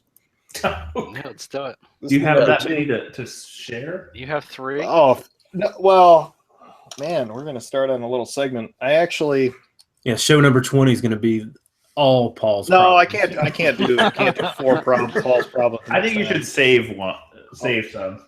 Dude, I have a notebook and I filled up a page and a half or a page and a quarter with stories that I thought of. Oh my God. And so, all right, so I'll kind of mix it into what I want to talk about later. So I was telling my wife about Paul's problem, my little segment, and I just told her, yeah, I have my own little segment called Paul's Problems. She goes, what are you just telling him about me?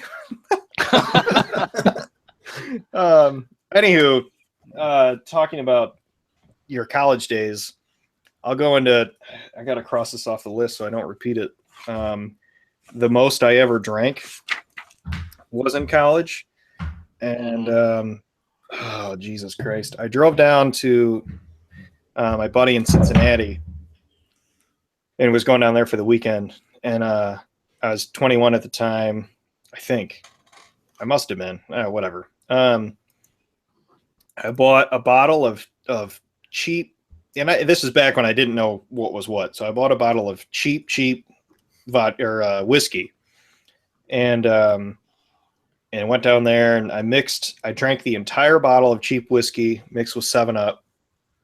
Then I drank, and there's more to the story, but I'll just keep it short. So I drank an entire bottle of cheap whiskey, drank, I think a quarter or a half a bottle of vodka, and then like 2 or 3 cans of beer, and should have physically literally died, but woke up the next day with 0 hangover. It was the craziest thing, but Did you vomit? yeah, that's so You got it all out. That's why. a little bit more into the story. We were at one party, and there was another party like down the street and a couple houses over or whatever. So somehow I decided to walk to that party and just go for it, looking for another friend of ours. So I wander into the basement, and I'm in the basement looking for a friend who isn't there because I'm trashed. Of course he's there. Of course, why not? That's where he is, because I'm telling myself he is. So I ended up sitting on the couch and just black out, pass out drunk. And then I wake up and I'm over the edge of the couch with my hands just laying over the edge of the couch, half my body. And the party's like pretty much ending. And I was basically a museum piece at this point because I was so trashed. People were coming up to look at me and shit. And this one girl comes up with like red nail polish on her toes, and all I could say is, "You have sexy feet" or something. And then she walked away. And then I woke up a little bit. I woke up a little bit later, and my buddy's like, "Dude, do you have to puke? Like, are you gonna throw up?" Because we're in a stranger's house in a stranger's basement. The party's over. He's trying to get me the fuck out of there, and he can't move me. And I'm perfectly sober in my mind, like I swear to God, like 3 p.m. on a Sunday afternoon, totally sober in my mind, completely paralyzed, and I cannot move. And my buddy's like, "Are you gonna puke, dude? I'll get you a bucket. Are you gonna throw up?"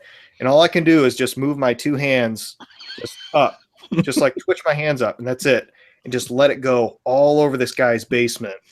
Oh. And best friend cleaned up my puke, and then Wow. eventually got me back to his dorm. And I woke up with no hangover. And he's like, "Dude, if you drink another drop of alcohol, you're going home."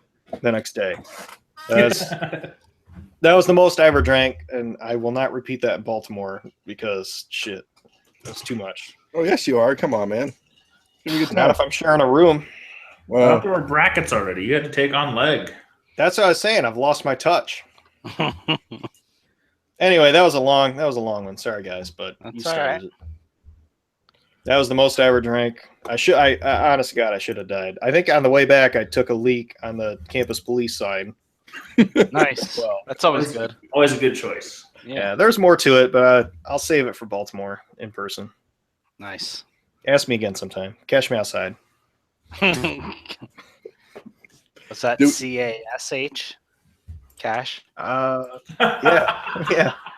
yes. Let's talk about. I guess you guys want to close it out of this Golden Age stuff. Yeah, I'd love to hear some Golden Age stuff. Yeah, what do you guys want to talk about on Golden Age? I didn't really plan a topic. Oh man, well it says your name on it. I mean, Yeah. Well, I know. You but don't talk about gaming, man.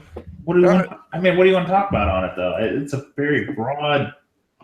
I have another beer here I haven't opened yet. Now you're saying wrap up. I don't know. I think all right. Do any of you guys have something that you guys keep looking at, or I thought we had another hour at least. I mean, if we want to go another hour, that's fine. We can go into video games. I think video games is going to take forever, but I think this Golden Age is better. like I said, I can talk about anything. I kind of gave my whole opinion of the market last week of, buy some stuff that you think still has longevity. Don't invest in, talking animal books and stuff, even though whatever I put on the pickups page next is going to make you guys go, what the fuck are you doing, Z? But I mean, there's classic artists there that I don't know. I don't know if you guys even know the classic artists. I was talking to Ben C the other day about some of it, and should I buy a book? Should I not? And he's like, the artist alone will hold you, and you may as well.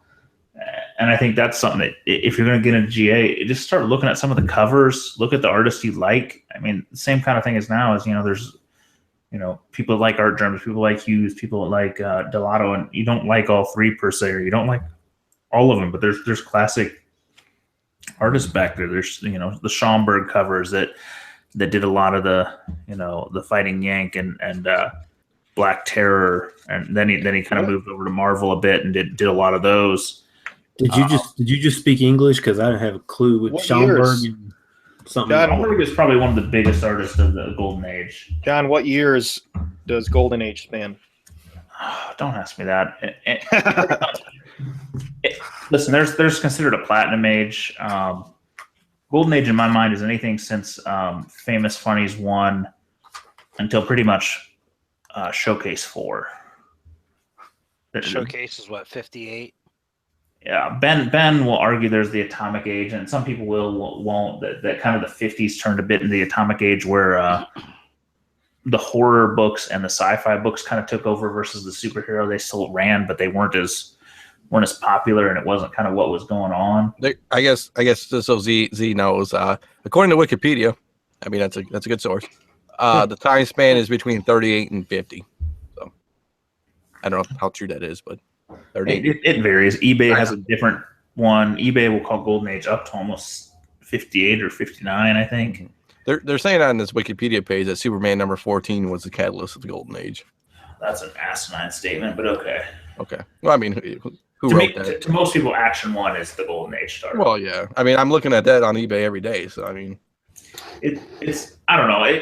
You could argue those ages forever. I wrote an article about it at one point, just talking about it. It's all opinion. I think it's better to base it on book than year or kind of vibe, because even there's some transition. It's not like all of a sudden this type of book turned to that type of book. Books faded away and other books became popular. It's not a straight line.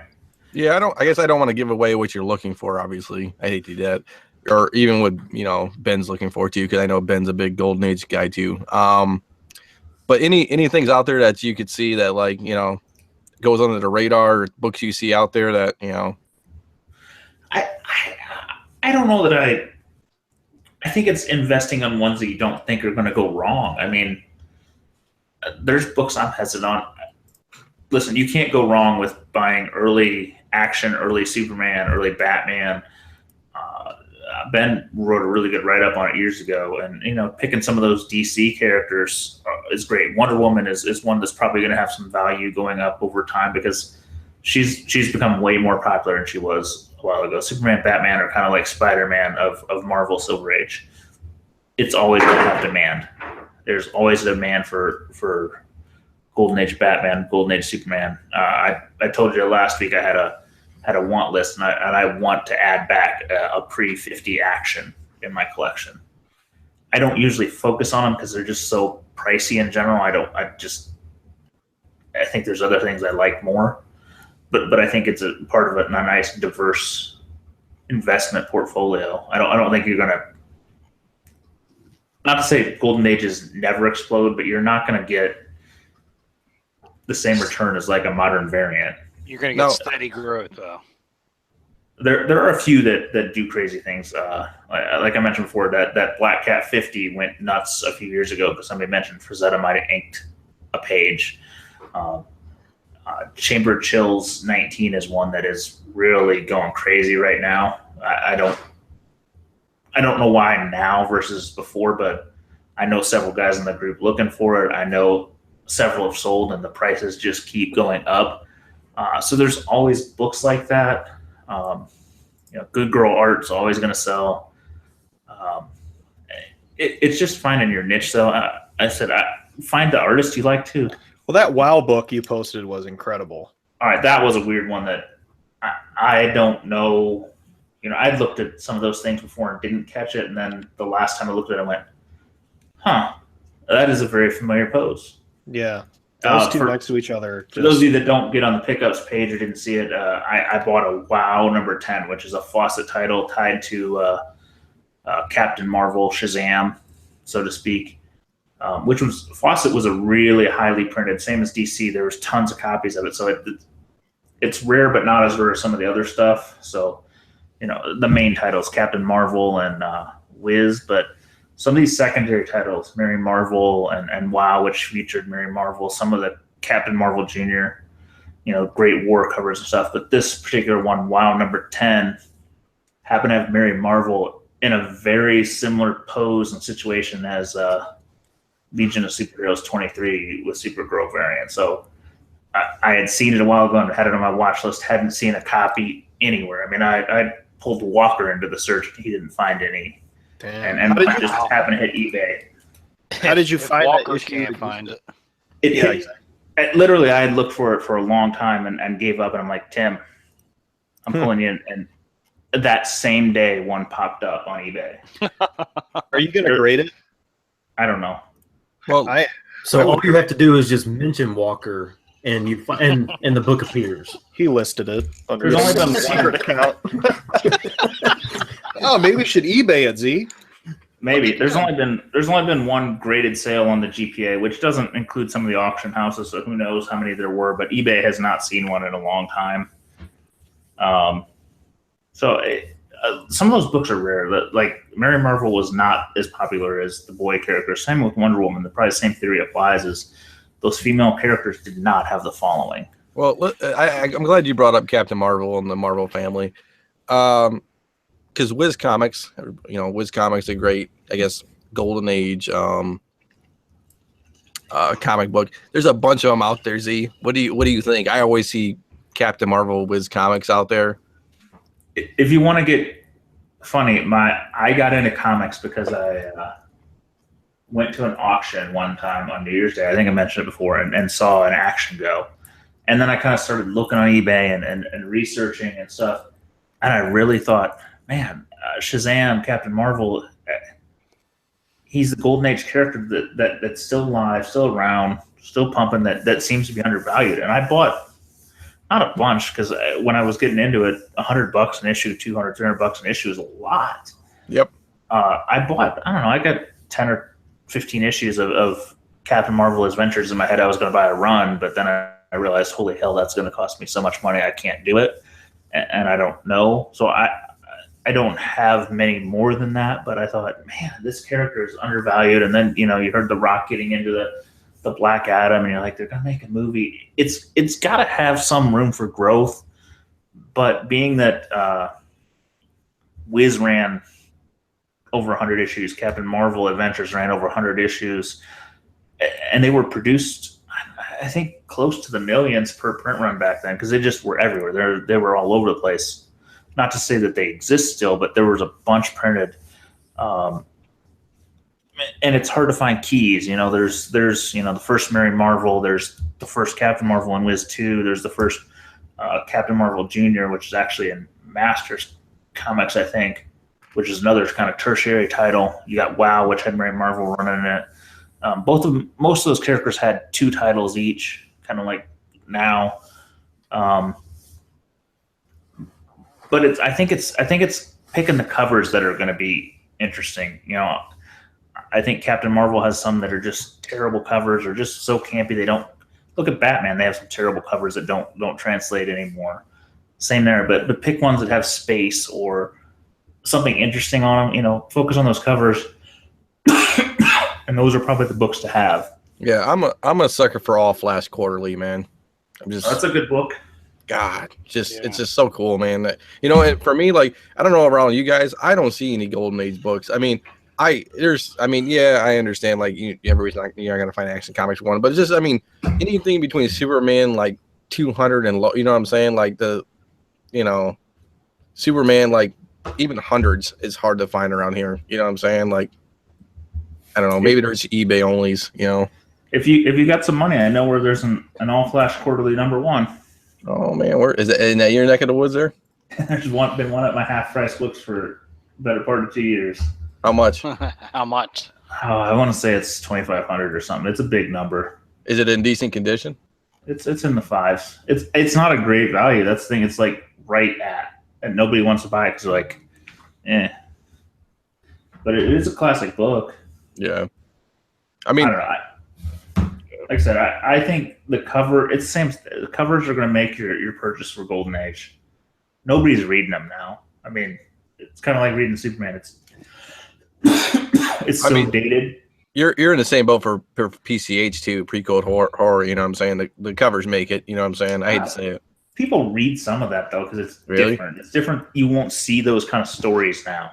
Yeah, I think the other thing with Golden Age too, it's hard to read. Like you said, it's like when they say "gee willikers" and all that stuff, it's like it's terrible.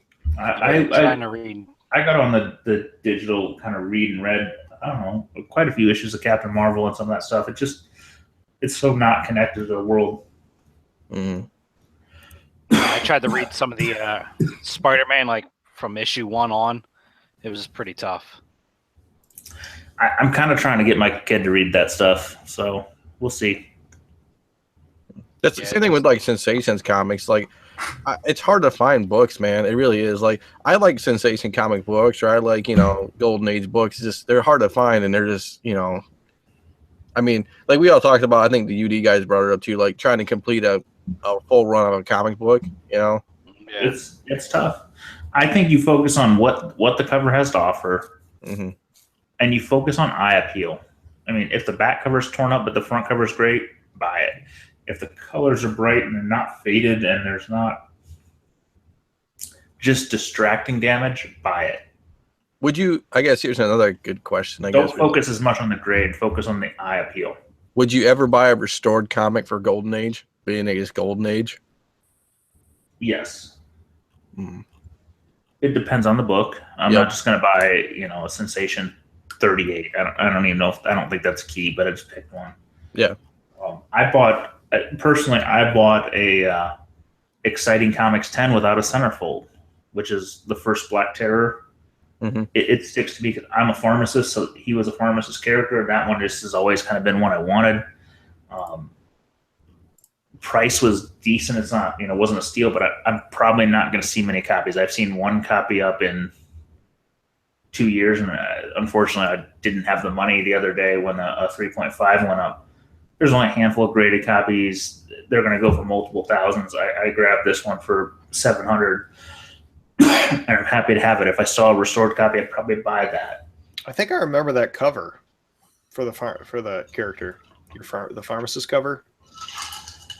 That's a guy wearing he looks like a Golden Age Punisher. He's wearing a black suit, and he has a skull and crossbones versus just a skull.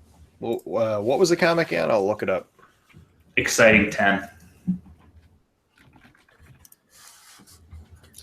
But Golden Age is unique. It's different. The issue is most of our people don't have it. Our generation doesn't have a connection to it beyond Batman, Superman. So you kind of almost have to find appreciation for it, which is tricky in investing too. Who knows? Who knows if people are going to want it in 10 more years? Yeah. So when you say that you would buy restored copies, see that's what scares me about buying them is, I mean, so if you're not 100% sure what in 20 years what the market's going to be like on them, I mean, I think it's even now it's really hard to I don't want to say profit off of restored, but it's hard to move them. I mean, there's so many of them just sitting there. I think it depends on the restoration. I mean, it depends. I mean, a little color touch, sure. Trimmed, probably not. Married books depends on the book. I don't know. I think back to like my baseball card days, and basically, if there was a 52 Mantle or something like that, and it was trimmed, it did not get a grade. You send it any grading company, and all it does is say trimmed. They don't even assign it a grade, and so basically at that point it's pretty much worthless. I mean, somebody might take it just to have it, but not, I mean, you talk about, go from a, $50,000 card to, maybe it might be worth 500 or 1,000. I mean, it's such a huge drastic. And I think so many comic collectors have come from that baseball card background that I don't know, I think there's so, I mean, like me, I would rather have a 0.2, that's just completely mauled than to have something that's a 7 that's restored. I don't know. I think there's a lot of collectors that have that same mentality. It trends in the book, depends on the demand. An Action Comic 1 restored sells for a lot of fucking money. Yeah. But are you ever gonna make money off of it though? Is my question. Yes, because they're not making any more of them. Well, like I said, same thing in the baseball card market. I mean, they're not making any more, any 52 Mantles either. But all right, the baseball card market is a prime example of a market that does not have the demand it did, though. No, but I mean, even when it did, my kids don't even know what a baseball card is. They're too busy buying fucking Pokemon and Magic. Well, no, but I'm just saying, even when even back in the '90s when the market was thriving, people stayed away from. I mean, when that graded market blossomed back in the late '90s, they just, I don't know, restored. People would with the black cards and stuff. I mean, they take little Sharpies and just barely touch a corner, and that card was basically worthless at that point. I think comic restoration has been going on longer. I think I got a comment on that. The market is just been around longer, and I think comic is a little more complicated thing than a card. Card has just a few features. Comic has, is it complete? Some of those comics that WoW is over 60, I think it's 68 pages. How does a centerfold not fall out? How does something not get torn out? I think it's just a different thing. Not to say it's not. I mean, don't pay stupid prices for a restored, but on the right book, you would. Don't buy a run filler restored, but a key, especially if it's a key that has pertinent value going forward, or a blue if you find a Tech 31 restored, buy it, because you're paying for a comic. You're paying for the cover. So a presentable 5 with some color touch or some tear seals, buy that all day long. Or a 5 with maybe a married centerfold. The cover still is there. I would buy it over one with no cover. I mean, would you buy one with some color touch and a centerfold that doesn't match, or one with no cover? I don't know. That's why I say, man. I'm just thinking like long term. How that's going to. Yeah, I would say that for the most part, most of those type of things are already. Most of them are already, slabbed and, unless you get, the purist that hates slabs or whatever. But if he ever does sell it, somebody's going to slab it. But I don't know. I just worry that. I don't think it's going to turn any more negative than it is. Okay, that's fair. And again, I'm not saying buy everything restored. I posed a question to somebody the other day because a guy I know is coming to the show in 2 weeks, and he said he had a 7.0 ASM 15 restored. And I said, would anybody buy that? And everybody said, no. Because that's Silver Age, and there's, I don't know, 10 or 20,000 AF15s at least.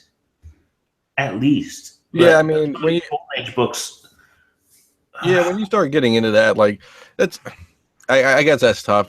Even and I'll even say too, even on a Raz page, it's hard to fill Silver Age books. It's like, it's like they're more. I guess I don't even know how to explain it. I guess they're more accessible than the Golden Age. You know what I'm saying? It's like you said, there's more variety. There's more like you said, a Tech 31 doesn't come around much. No, and I've seen restored 1.5s go for money I can't believe. There's a one pager right here. I just looked on eBay right now. There's a one pager that's I think it's the front page. What is this? It's 0.1. It's what page is this? Classic third Batman cover. Coverless, 2 pieces missing from first page. Effect story incomplete. So it's a 0.1, and it's going for $15,500. Of what? Of Detective Comics 31. Oh, that's a stupid listing. Well, I know. I'm just saying that, but I'm just saying without cover. It's a page, right, or a book? Oh, it's a book. It's a book, but it's missing 2 pieces missing from first page, but it's a complete book. But it's just that might sell. That might sell because they would marry it to a cover. Somebody's got a centerfold cover. Yep. Is it First OBO? And the first no, and the first wrap is detached too. So from the personal collection of Jerome Winker. Listen, a Golden Age is I feel him on that last name. Yeah. Golden Age is all different than Silver because people started realizing there's value in the Silver Age. I don't know exactly when, but they did, and people collected it better. There were bags invented. There were people doing things and putting them away. The wars, like World War II, like paper drives and all that shit killed a lot of the Golden Age. Also, they were bigger books, so like a centerfold popping out was easy. Hell, half of them were one staple books. I used to think that the DC Silver Age had centerfold detached so easy. Wait till you get the books where half the time they're one staple. Yeah, and then break it upon. They went through paper drives and just being used as insulation. You hear about Action Comics selling for $100,000 as insulation in a home. They were just treated like newspaper. Well, yeah, and then the other thing too is, and I hate to say it, is like think of the advancement of the staple. It's like staples back in the day were just little pieces of tin that was like pretty small. Now you got at least beefier. You know what I'm saying? Like, and again, like I'll talk different about a 50s book than I'll talk about a 40s book. A 50s book, even more people were collecting, and there's a little more caretaking and things. I just think a comic is a very complex item, and depending on the book, like my exciting, I'm searching for a coverless exciting to marry with my one missing a centerfold. Just say I have a complete copy. So if anybody out there wants to send me a centerfold, you'd be my best friend. But I don't think it's going to happen because they don't exist. Yeah. I think there's definitely a year that you stop looking at restored. It's probably near, I don't know, somewhere between 50 and 55. But there's also a market for people that will buy a restored AF-15 or a restored Showcase 4. The other day, Depends upon the book. Who was it? Scott? Did you post the link of the restored AF or ASM 300? Yeah. Who the fuck bought that? I don't know. It was like I think it was like 180, wasn't it? I did because it's a good investment. Okay. Yeah, that's retarded. I mean, sorry, if there's that many books, don't buy it. But it truly depends on the book. Because I'm sorry, are you going to turn down a restored Tech 27, Tech 31 because you found a better one? Yeah, Showcase 4. Same. Well, I mean, I would say probably not Showcase 4 because if you really Showcase want, 4 to me is almost the edge. I've seen some people buy them, and there's just too many out there. I mean, look right now on eBay. There's like I don't know 20 of them. I don't know 30 of them. Showcase 4 is my barely exception. I don't know, the right price. I'd barely toy with it. I don't think I could do it. I think it's too much money. Mm-hmm. But you back up 10 more years, man. I might. I mean, all those big books, Tales of Suspense, Journey. I mean, Journey into Mystery 83. You talk about all those books. It's like, yeah, why would you buy? There's just too many listings out there. I think it's like Journey into Mystery is probably one of the rarer of those fucking first appearance Silver Ages, but I still wouldn't buy restored one of them. Yeah, and I agree. I mean, it's almost like listing ratios. It's like, I mean, this would be a good thing for Robertson, like the listing ratios of books to other books and stuff like that. It's like, like I won't even say Action Comics, even just Superman's in the hundreds, or Batman's in the hundreds, or 20s or something like that. How many Action Comics are on eBay right now? Probably none. Maybe one. What do you mean, Action 1 or just? Yeah, Action ones. Are there any Action ones on eBay? Well, it's gonna be tough. I'm just gonna sort it highest to lowest because there was a page the other day. Here we go. Ready? There's a 9.0 CBCS restored. Let me tell you what the restoration is. I mean, professionally restored includes small amount of color touch on cover, pieces added to cover and interior, cover and centerfold reinforced, spine split sealed, and cover cleaned. That's how much. Let's take a guess. $510,000 from my comic shop. Wow. Wait, there's one there? Yeah, on eBay. Yep. There's an Action Comics 1 I'll put it in chat. CGC no grade, 23rd page only for about $1,100, $1,200. Buy it now. I'm not gonna lie, I thought about that, but it's not a Superman page. OBO. If it was a Superman page, I'd pay $1,000 for it and put it in my collection. Just say I did. There's a 21st page. Yeah. I see what you're saying. If it had Superman on the page, I would put $1,000 on it and say I own a piece of an Action one. Well, that's like that one night. Was it me and you, Z, talking about it? That somebody posted that Batman 1 would had the Joker in it for like. Yeah, that was fucking dumb. You should have bought it. I know I should have. I don't know what I was thinking that night. One of those things you look back on. But listen, probably the money at that time, even 2 years ago, all of us were like, the money we spend. We were 25% of what we'd spend now and not think about it. Well, and me and you talked about that, remember? And I was like, man, I should get it. And you're like, it's kind of a niche thing. And I'm like, yeah, but it's cool to have. And you're like, yeah, it's cool to have, but it's gonna be hard to sell if you need to sell it. It's like those stories where you listen. I'd kick my own ass for telling you not to buy it. I know. Don't worry about it. It's like those stories we hear. Gangsters stole $500,000, $2 million in today's money. Yeah, I mean, but again, it's just proving a point. Listen, I've watched some of these books. I watch these books that not nobody else is watching. But listen, there's millions of comic collectors, and there's a sub niche of a sub niche of a sub niche watching some of the books I watch, and I'm watching just the collectible golden age. There's some other people. There's people that spend $1 million in a book I can't even fathom. I'm looking for books that there's a small chance that I can get for $1,000 or $1,500. Z, what was the grade of your Action Comics 242? Is that the one you had? You had a Brainiac, didn't you? I did. That was a beauty. What was it? A 6.0. Action Comics 242, right? Yeah. There's one on eBay for $10,995 or best offer. Now, check the GPA. It hasn't sold for that much. Right, yeah. No, sorry. I wasn't trying to rub your face in it. I was just... Sorry, man.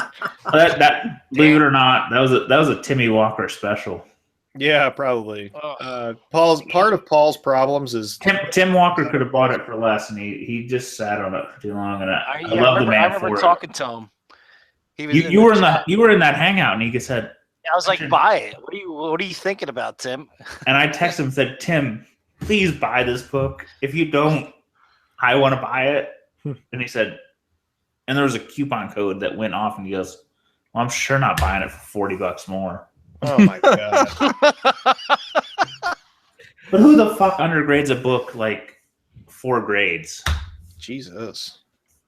Like That's it was sold as a good or maybe a 3. Yeah, I think it was like a 3. But Yeah. And I was like, Tim, as long as the cover's attached and the centerfold is there, you're fine. That's least 4. But I think Walker gets burned sometimes because I bought something on Amazon, no picture. I bought a Shazam 28. Yeah, he buys a lot of stuff, without looking at it. Yeah, and I bought a Shazam 28 that he didn't want to buy for $20. I'm like, I don't know. If it has even a piece of a cover, I think I would make more than that. Amazon is pretty good with their returns, though. It's funny. I sold to Amazon for a while, and I had pictures, but nobody looked. Because they're just so used to nobody putting shit on it. Did you have any returns? Amazon's wild. I don't think so. I didn't love it. It felt like What's your Amazon name? No, I'm just kidding. it just felt like, I don't know, it got overpopulated. I prefer eBay for their policies, and I tried to I sell can put something. 12 pictures on it, and I just have a standards, and Amazon didn't fit. I tried to sell on Amazon a toy, and they wouldn't let me sell it unless I sent the physical toy to them for them to sell. So I don't know, is that like part of Prime shipping? Or I talked to Tim, and I tried like every way I could, and they wouldn't let me list it unless I physically sent the toy to them. Well, the other thing about Amazon is people don't understand that you're not just buying from Amazon. There's a marketplace, but it's not clear. I don't know. I mean, I've done some Amazon dealing. I hooked up Big Leg with that He-Man comic he just posted. I want to say maybe it was that one. I got it for him for like $50. It was great. I'm not saying there's not deals there. I'm just saying as a seller, it's not a friendly market. No. Yeah. I think it's a buyer's market on Amazon. Yeah. Well, it's not though, because there's people that Isn't sell there- things that you don't have to grade. They put comics as a book, so it's new, lightly used, and acceptable or something. And there's no grading standards. So if you're willing to just gamble money, you're going to get some good and some bad. But as a buyer, if you buy on Amazon, you're crap shooting. The shipping is terrible too. They don't know how to. Oh, ship. you can't combine. There's no combining on the marketplace. Well, let's talk about shipping, I guess. I mean, because Amazon's not the only one. Instagram, all these other people with all these other places. We'll call it. Amazon is the worst shipping I've seen. Like I've seen comics just mailed in an envelope. Nothing else. No, I tell you what. If you're gonna buy on Amazon, look at the seller. Yeah. But the thing about selling on Amazon, buying on Amazon, eBay, I would bet you get feedback. What do you think? 50% of the time as a seller? Mm-hmm. Yeah. I mean, I don't know. Maybe it's I don't 60, maybe it's 40. You get probably every other item you sell, you get feedback, right? Yeah, I don't leave feedback though. I buy a lot on Amazon. But on eBay. Oh, on eBay? Yeah. On Amazon, I would say it's less than 10% leave feedback because they assume it's Amazon. Yeah, that's true. So if you're a good seller and if you sold 100 comics, you might have 9 feedbacks. And if you're a bad seller, you still have 9 feedbacks. And odds are nobody left a bad one because they assumed it was just stupid Amazon. Yeah. So shipping is just, it's terrible. But if you find a seller with, let's say 40 to 50 to 100 feedback, they're probably doing it right. You just can't assume the same review. You got to take it by a factor of 10. Blind Adam threw some questions at us on Google Plus. He was asking me, he asked me what pizza was better while drinking beer, Domino's or Pizza Hut. To Segu to another. Domino's really stepped up their game in the last couple of years. Yeah. So to Segu to another continent. I hate Domino's.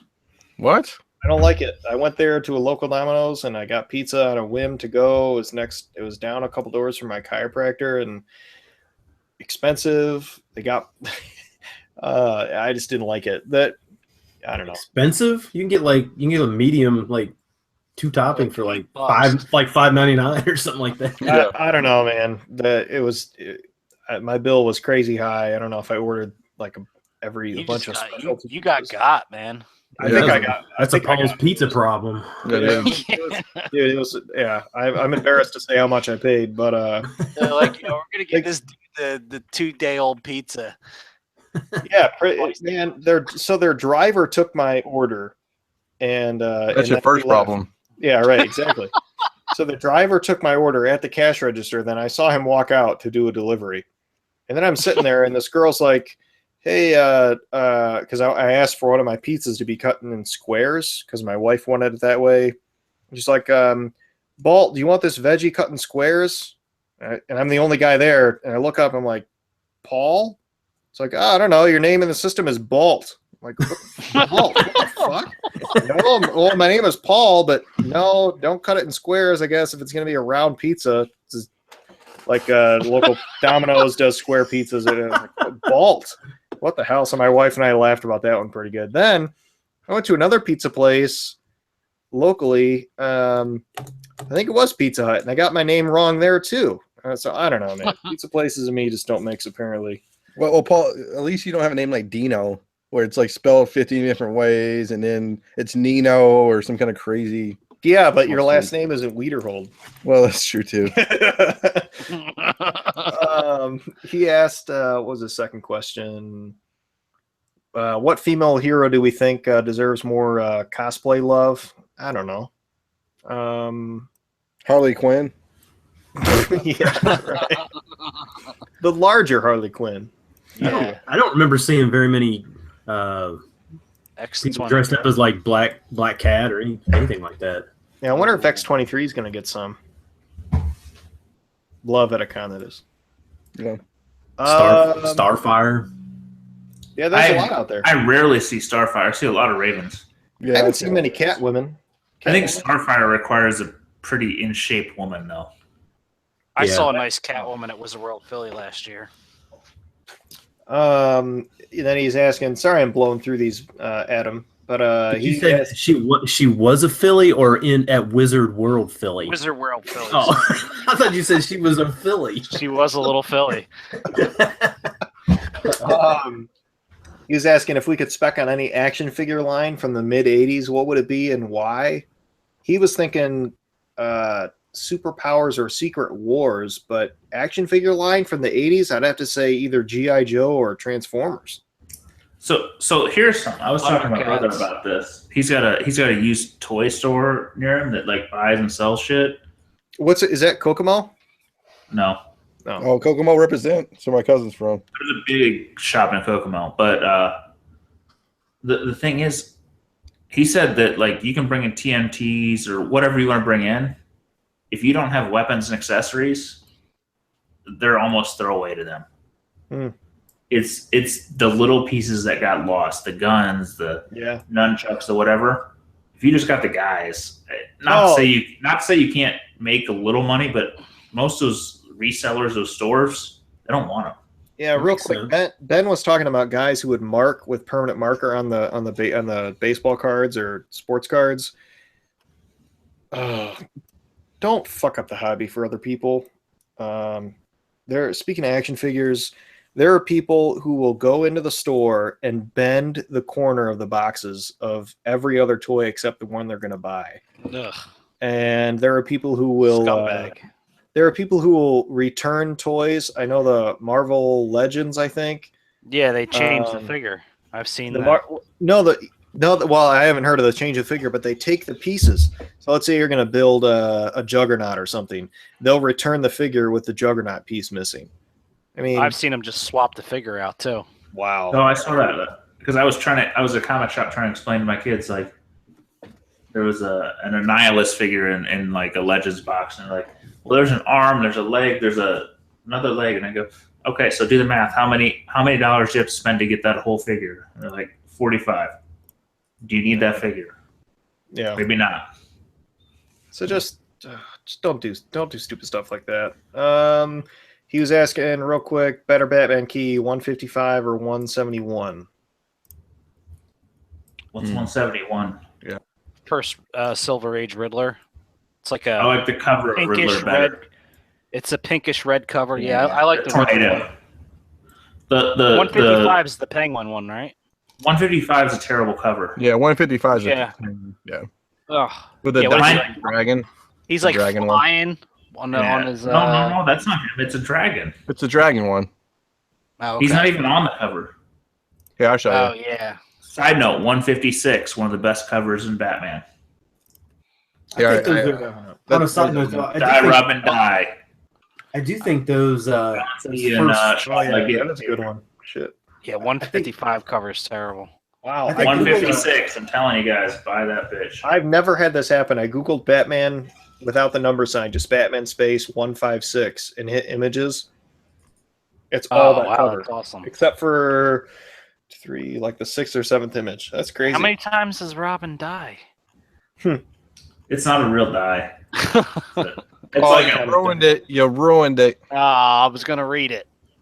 Spoiler alert. but that was redone. It was homaged in.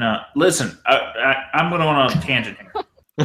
I love It it. was that cover was homaged in Pax America. I think. Yes, I have that I book. think one.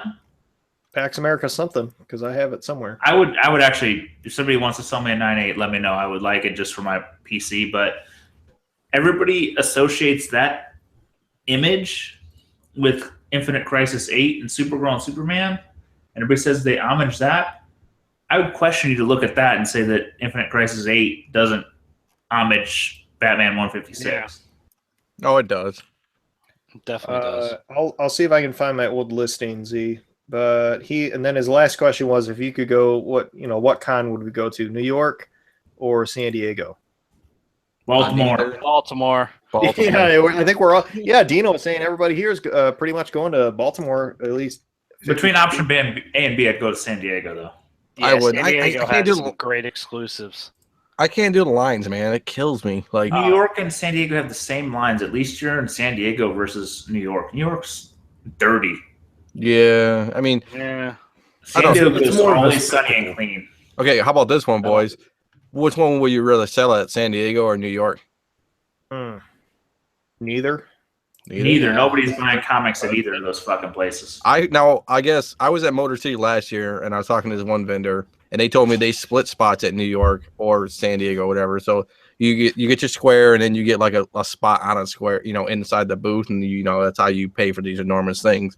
They said you got to have 60 long boxes, because if you just bring in a little bit, it's gone by within an hour or two. That'd be fine by me if it paid for my trip. Yeah. Well, I I don't don't. think you can pay for it though, because you're paying. I've heard the numbers for New York and San Diego. They're insane. Mm-hmm. You can't have enough inventory. Let's just put it that way. I mean, I can't imagine you guys got to have U-Hauls. You can if you're Chuck and pricing it like 22 times market. Well, I mean, it depends if you want to move it. Obviously. You don't bring dollar boxes to those cons. No. Listen, I don't know. I even like Baltimore is not bad. I've looked at the numbers. It's not terrible. But those two are off the chart. Yeah. And I have a feeling like there's that one in Orlando that's pretty tough, and there's one in Texas that's pretty crazy. I don't think those are. If you're not a major distributor, those aren't ones you sell at. See, my Pax America is 9.4 or better. That's what I threw it up as. I would like to buy a 9.8 of that book just to match with my Yeah, it's not 156. but I like the It's a cover. nice cover, yeah. It's some crazy. I've been watching. I haven't seen one. I think I bought one that MCS graded a 7.5 that I think it's a borderline 8. I would love an 8 or better of my 156, but man, that book is fucking tough. So here we go. Let's see if this works. Hang on. Hi, Homer. Stop. That's my intro for Paul's problems. that I Nice. made. If it was loud enough, I don't know. But anyway, if I I am would like a little Mo voice added to the end of that. little Mo. All right. Hey, I can edit it. Because let's hear it. I want to hear Mo. Let's hear it. Oh, I don't know. I got to look it up. I just would like. I'm just telling you. I would like to hear Mo. Let's hear it. Like that's who hears the problem as a bartender. That works. I'll look it up for next time. So yeah, this is Paul's problem part 3 for this podcast. Sorry for my drunk tangent earlier. Paul's the only man that won't run out of problems in a series of podcast. I've reached out to family to add to this list. I reached out to family. He's gonna have a memoir. It's gonna be awesome. I got some good ones on here. I've named them funny things too. Like, let's see. I'll skip ahead. You know, before you start this, I just think it's funny that he has a notebook full of them. I'd forget them if I didn't, though.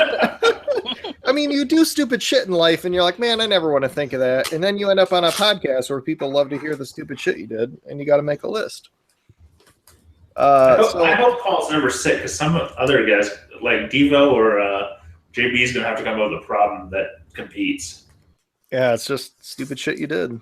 Okay, so before we start this, my computer says it's going to shut down in like 15 minutes. I don't know. What? Stupid Windows. I don't know. I got to upgrading to Windows 10. I don't know what's going on. I got to look at this, but keep going. Oh, so anyway, I named them funny, whatever reminds me. So randomly down the list for some time in the future is a story called Shampoo Transfer. So that's a someday. I'll talk about that. Tonight, though, I'm going to talk about, a little teaser. When I ran out of clothes at camp. So this is why I pack like Diana Ross, as Dino can attest to. I cannot go on a trip without overpacking because okay. Can I add to this? So I'm gonna add to this. So I picked this kid up from Toledo, and we're going to Indiana. We've never met before. Never met before. And he goes, "Hey, dude," and I said, "Cool, man. We'll pack your stuff up, no problem." I thought I had more than enough space, and I drive a HHR, and I have I got the wagon in the back. So I'm sitting there. I'm like, we got more than enough space. He goes, "I got like 12 long boxes." I'm like, "Whatever, no problem." It's getting kind of tight back there. Then all of a sudden, this kid brings out, it looks like Rambo, like when he's coming back from the army, bag style. It's got to be like 4 foot long and like one of those big, like it's like a Navy man could put all his clothes in for like 25 days if he's going out the voyage. And he just brings this thing out. I'm like, bro, we're only there for 3 days. So that was my plus my backpack. Oh, and your Harley statue. And the Harley statue. Yeah, the Harley statue. Oh shit. But the story behind me overpacking always is I went to camp one time and I ran out of clothes. I throw my clothes in a black trash bag or like we all did. And I go to change the next day. I'm like, fuck, I'm out of clothes.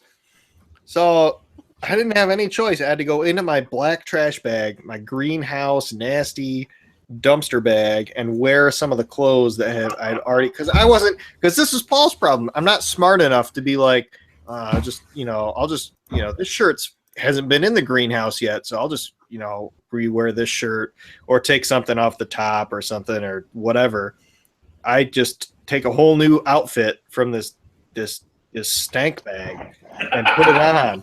Oh, and it's just, so I ran out of clothes at camp and had to rewear just nasty ass clothes. And I must have blocked it out because I remember one of the other kids at camp was getting his clothes washed, like up at the counselor's cabin or something. He had a hookup because he ran out of clothes too. I don't know if I got the hookup or not. I must have blocked it out, but I wore stank bag clothes. You know that smell. It's bad. Oh, yeah. Bad. It's terrible. It's just, black bag in a hot sun. Shit. Well, Paul, I believe Ben said he's not rooming with anybody because of your IndyCon experience. Oh, yeah. not having six people in a room no more. I asked Ben on the low if I could hang out with you boys and drive to Baltimore together, and he goes, "You might be able to fit if Paul doesn't pack it's heavy." So. He said, yeah. Didn't he say, "Hey, Dino, yeah, you and I, let's get a room real quick. Say it's full, so Paul can't be in there."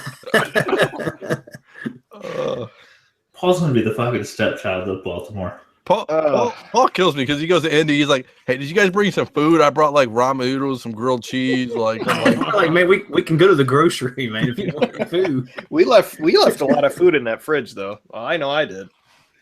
Dude, I don't know. You guys gave me shit for not staying down. I'm like, I can go home to my own bed. I don't blame you. Sleep on the floor. Yeah, we just wanted to cuddle, man. We just wanted to have you close. Now I should have been smarter and just like parked my car and Ubered back and forth for 3 days. at least your car didn't die like me. So It's true. Yeah, it was a good time though. Yeah, I'll go to. I don't know. Should I preview one more Paul's Problems list? why don't we save it because my computer is going to shut down in 10 minutes. I will say anybody near Indianapolis should come to IndyCon because it is a great fucking show. It's fun. Yeah. There's gonna be a bunch of us there. Yep, I guess we can announce it. So it's you and your brother, Mike Z and John Z. And then the guys from Forgotten 5 Comics, which is myself, Scott Reagan, and Tony will be there. Is Ben you gonna show up? Ben is gonna do a cameo. Yep, I will be. I'll show up there on. I'll probably be there Friday and maybe Saturday morning. Bring some books. You can throw them on a table. Oh, that's right. I'll walk away and you can sell them for me. And you'll still sell more. As long as you can scout some, it's all good. So. And then, you want to promote since it's coming up. You want to promote Elkhart? Oh yeah, anybody in Northern Indiana. Not that anybody fucking listens from there. And I have asked 500 times, is anybody in Indiana or near? But in 2 weeks, March 10th and 11th, that weekend, there will be a Hall of Heroes Con in Elkhart. The guest of honor, the signing guest of honor is Superman himself, Dean Cain of our generation, one of them, and Alan Bergman, one of the original Captain America artists, will be there. So stop on by. The Z Brothers will be there selling some books. And real quick before Dino's computer explodes, Toledo, Ohio, Fantasticon, March 11th and 12th. Dino and myself will be there. I am bringing almost every comic besides my personal collection there. So swing by if you can. So if you like books besides Ninja Turtles. No, I have Ninja Turtles, man. I have my box of Turtles still. And hopefully they're not VF near mint when we drop them in the parking lot. So yeah, right. Yeah, swoop on by. It'll probably be raining that day too, with my luck. So, all right, good podcast, guys. Any other closing before my computer does blow up? So, yeah, closing comments. Yeah, I forgot to mention video games. Real quick, there's a game that I played, indie game called Firewatch. That was really good. No shooting involved. There's nothing like that. You can't die in the game. Anywho, called Firewatch, available on all systems. I liked it. Check it out if you can. Cool. That's it. All right. Cool. All right, guys. Podcast. Let's talk about next podcast, Paul, real quick. Hurry up. I don't know. What about it? We're doing a flip flop. Oh, yeah. I have to change the work schedule, so we're gonna switch to every other week, but we're gonna do a double up next time. So we'll catch you guys next week, and then back to every other week after that. Be back Sunday. See you, boys. Later. Thanks a lot. See ya.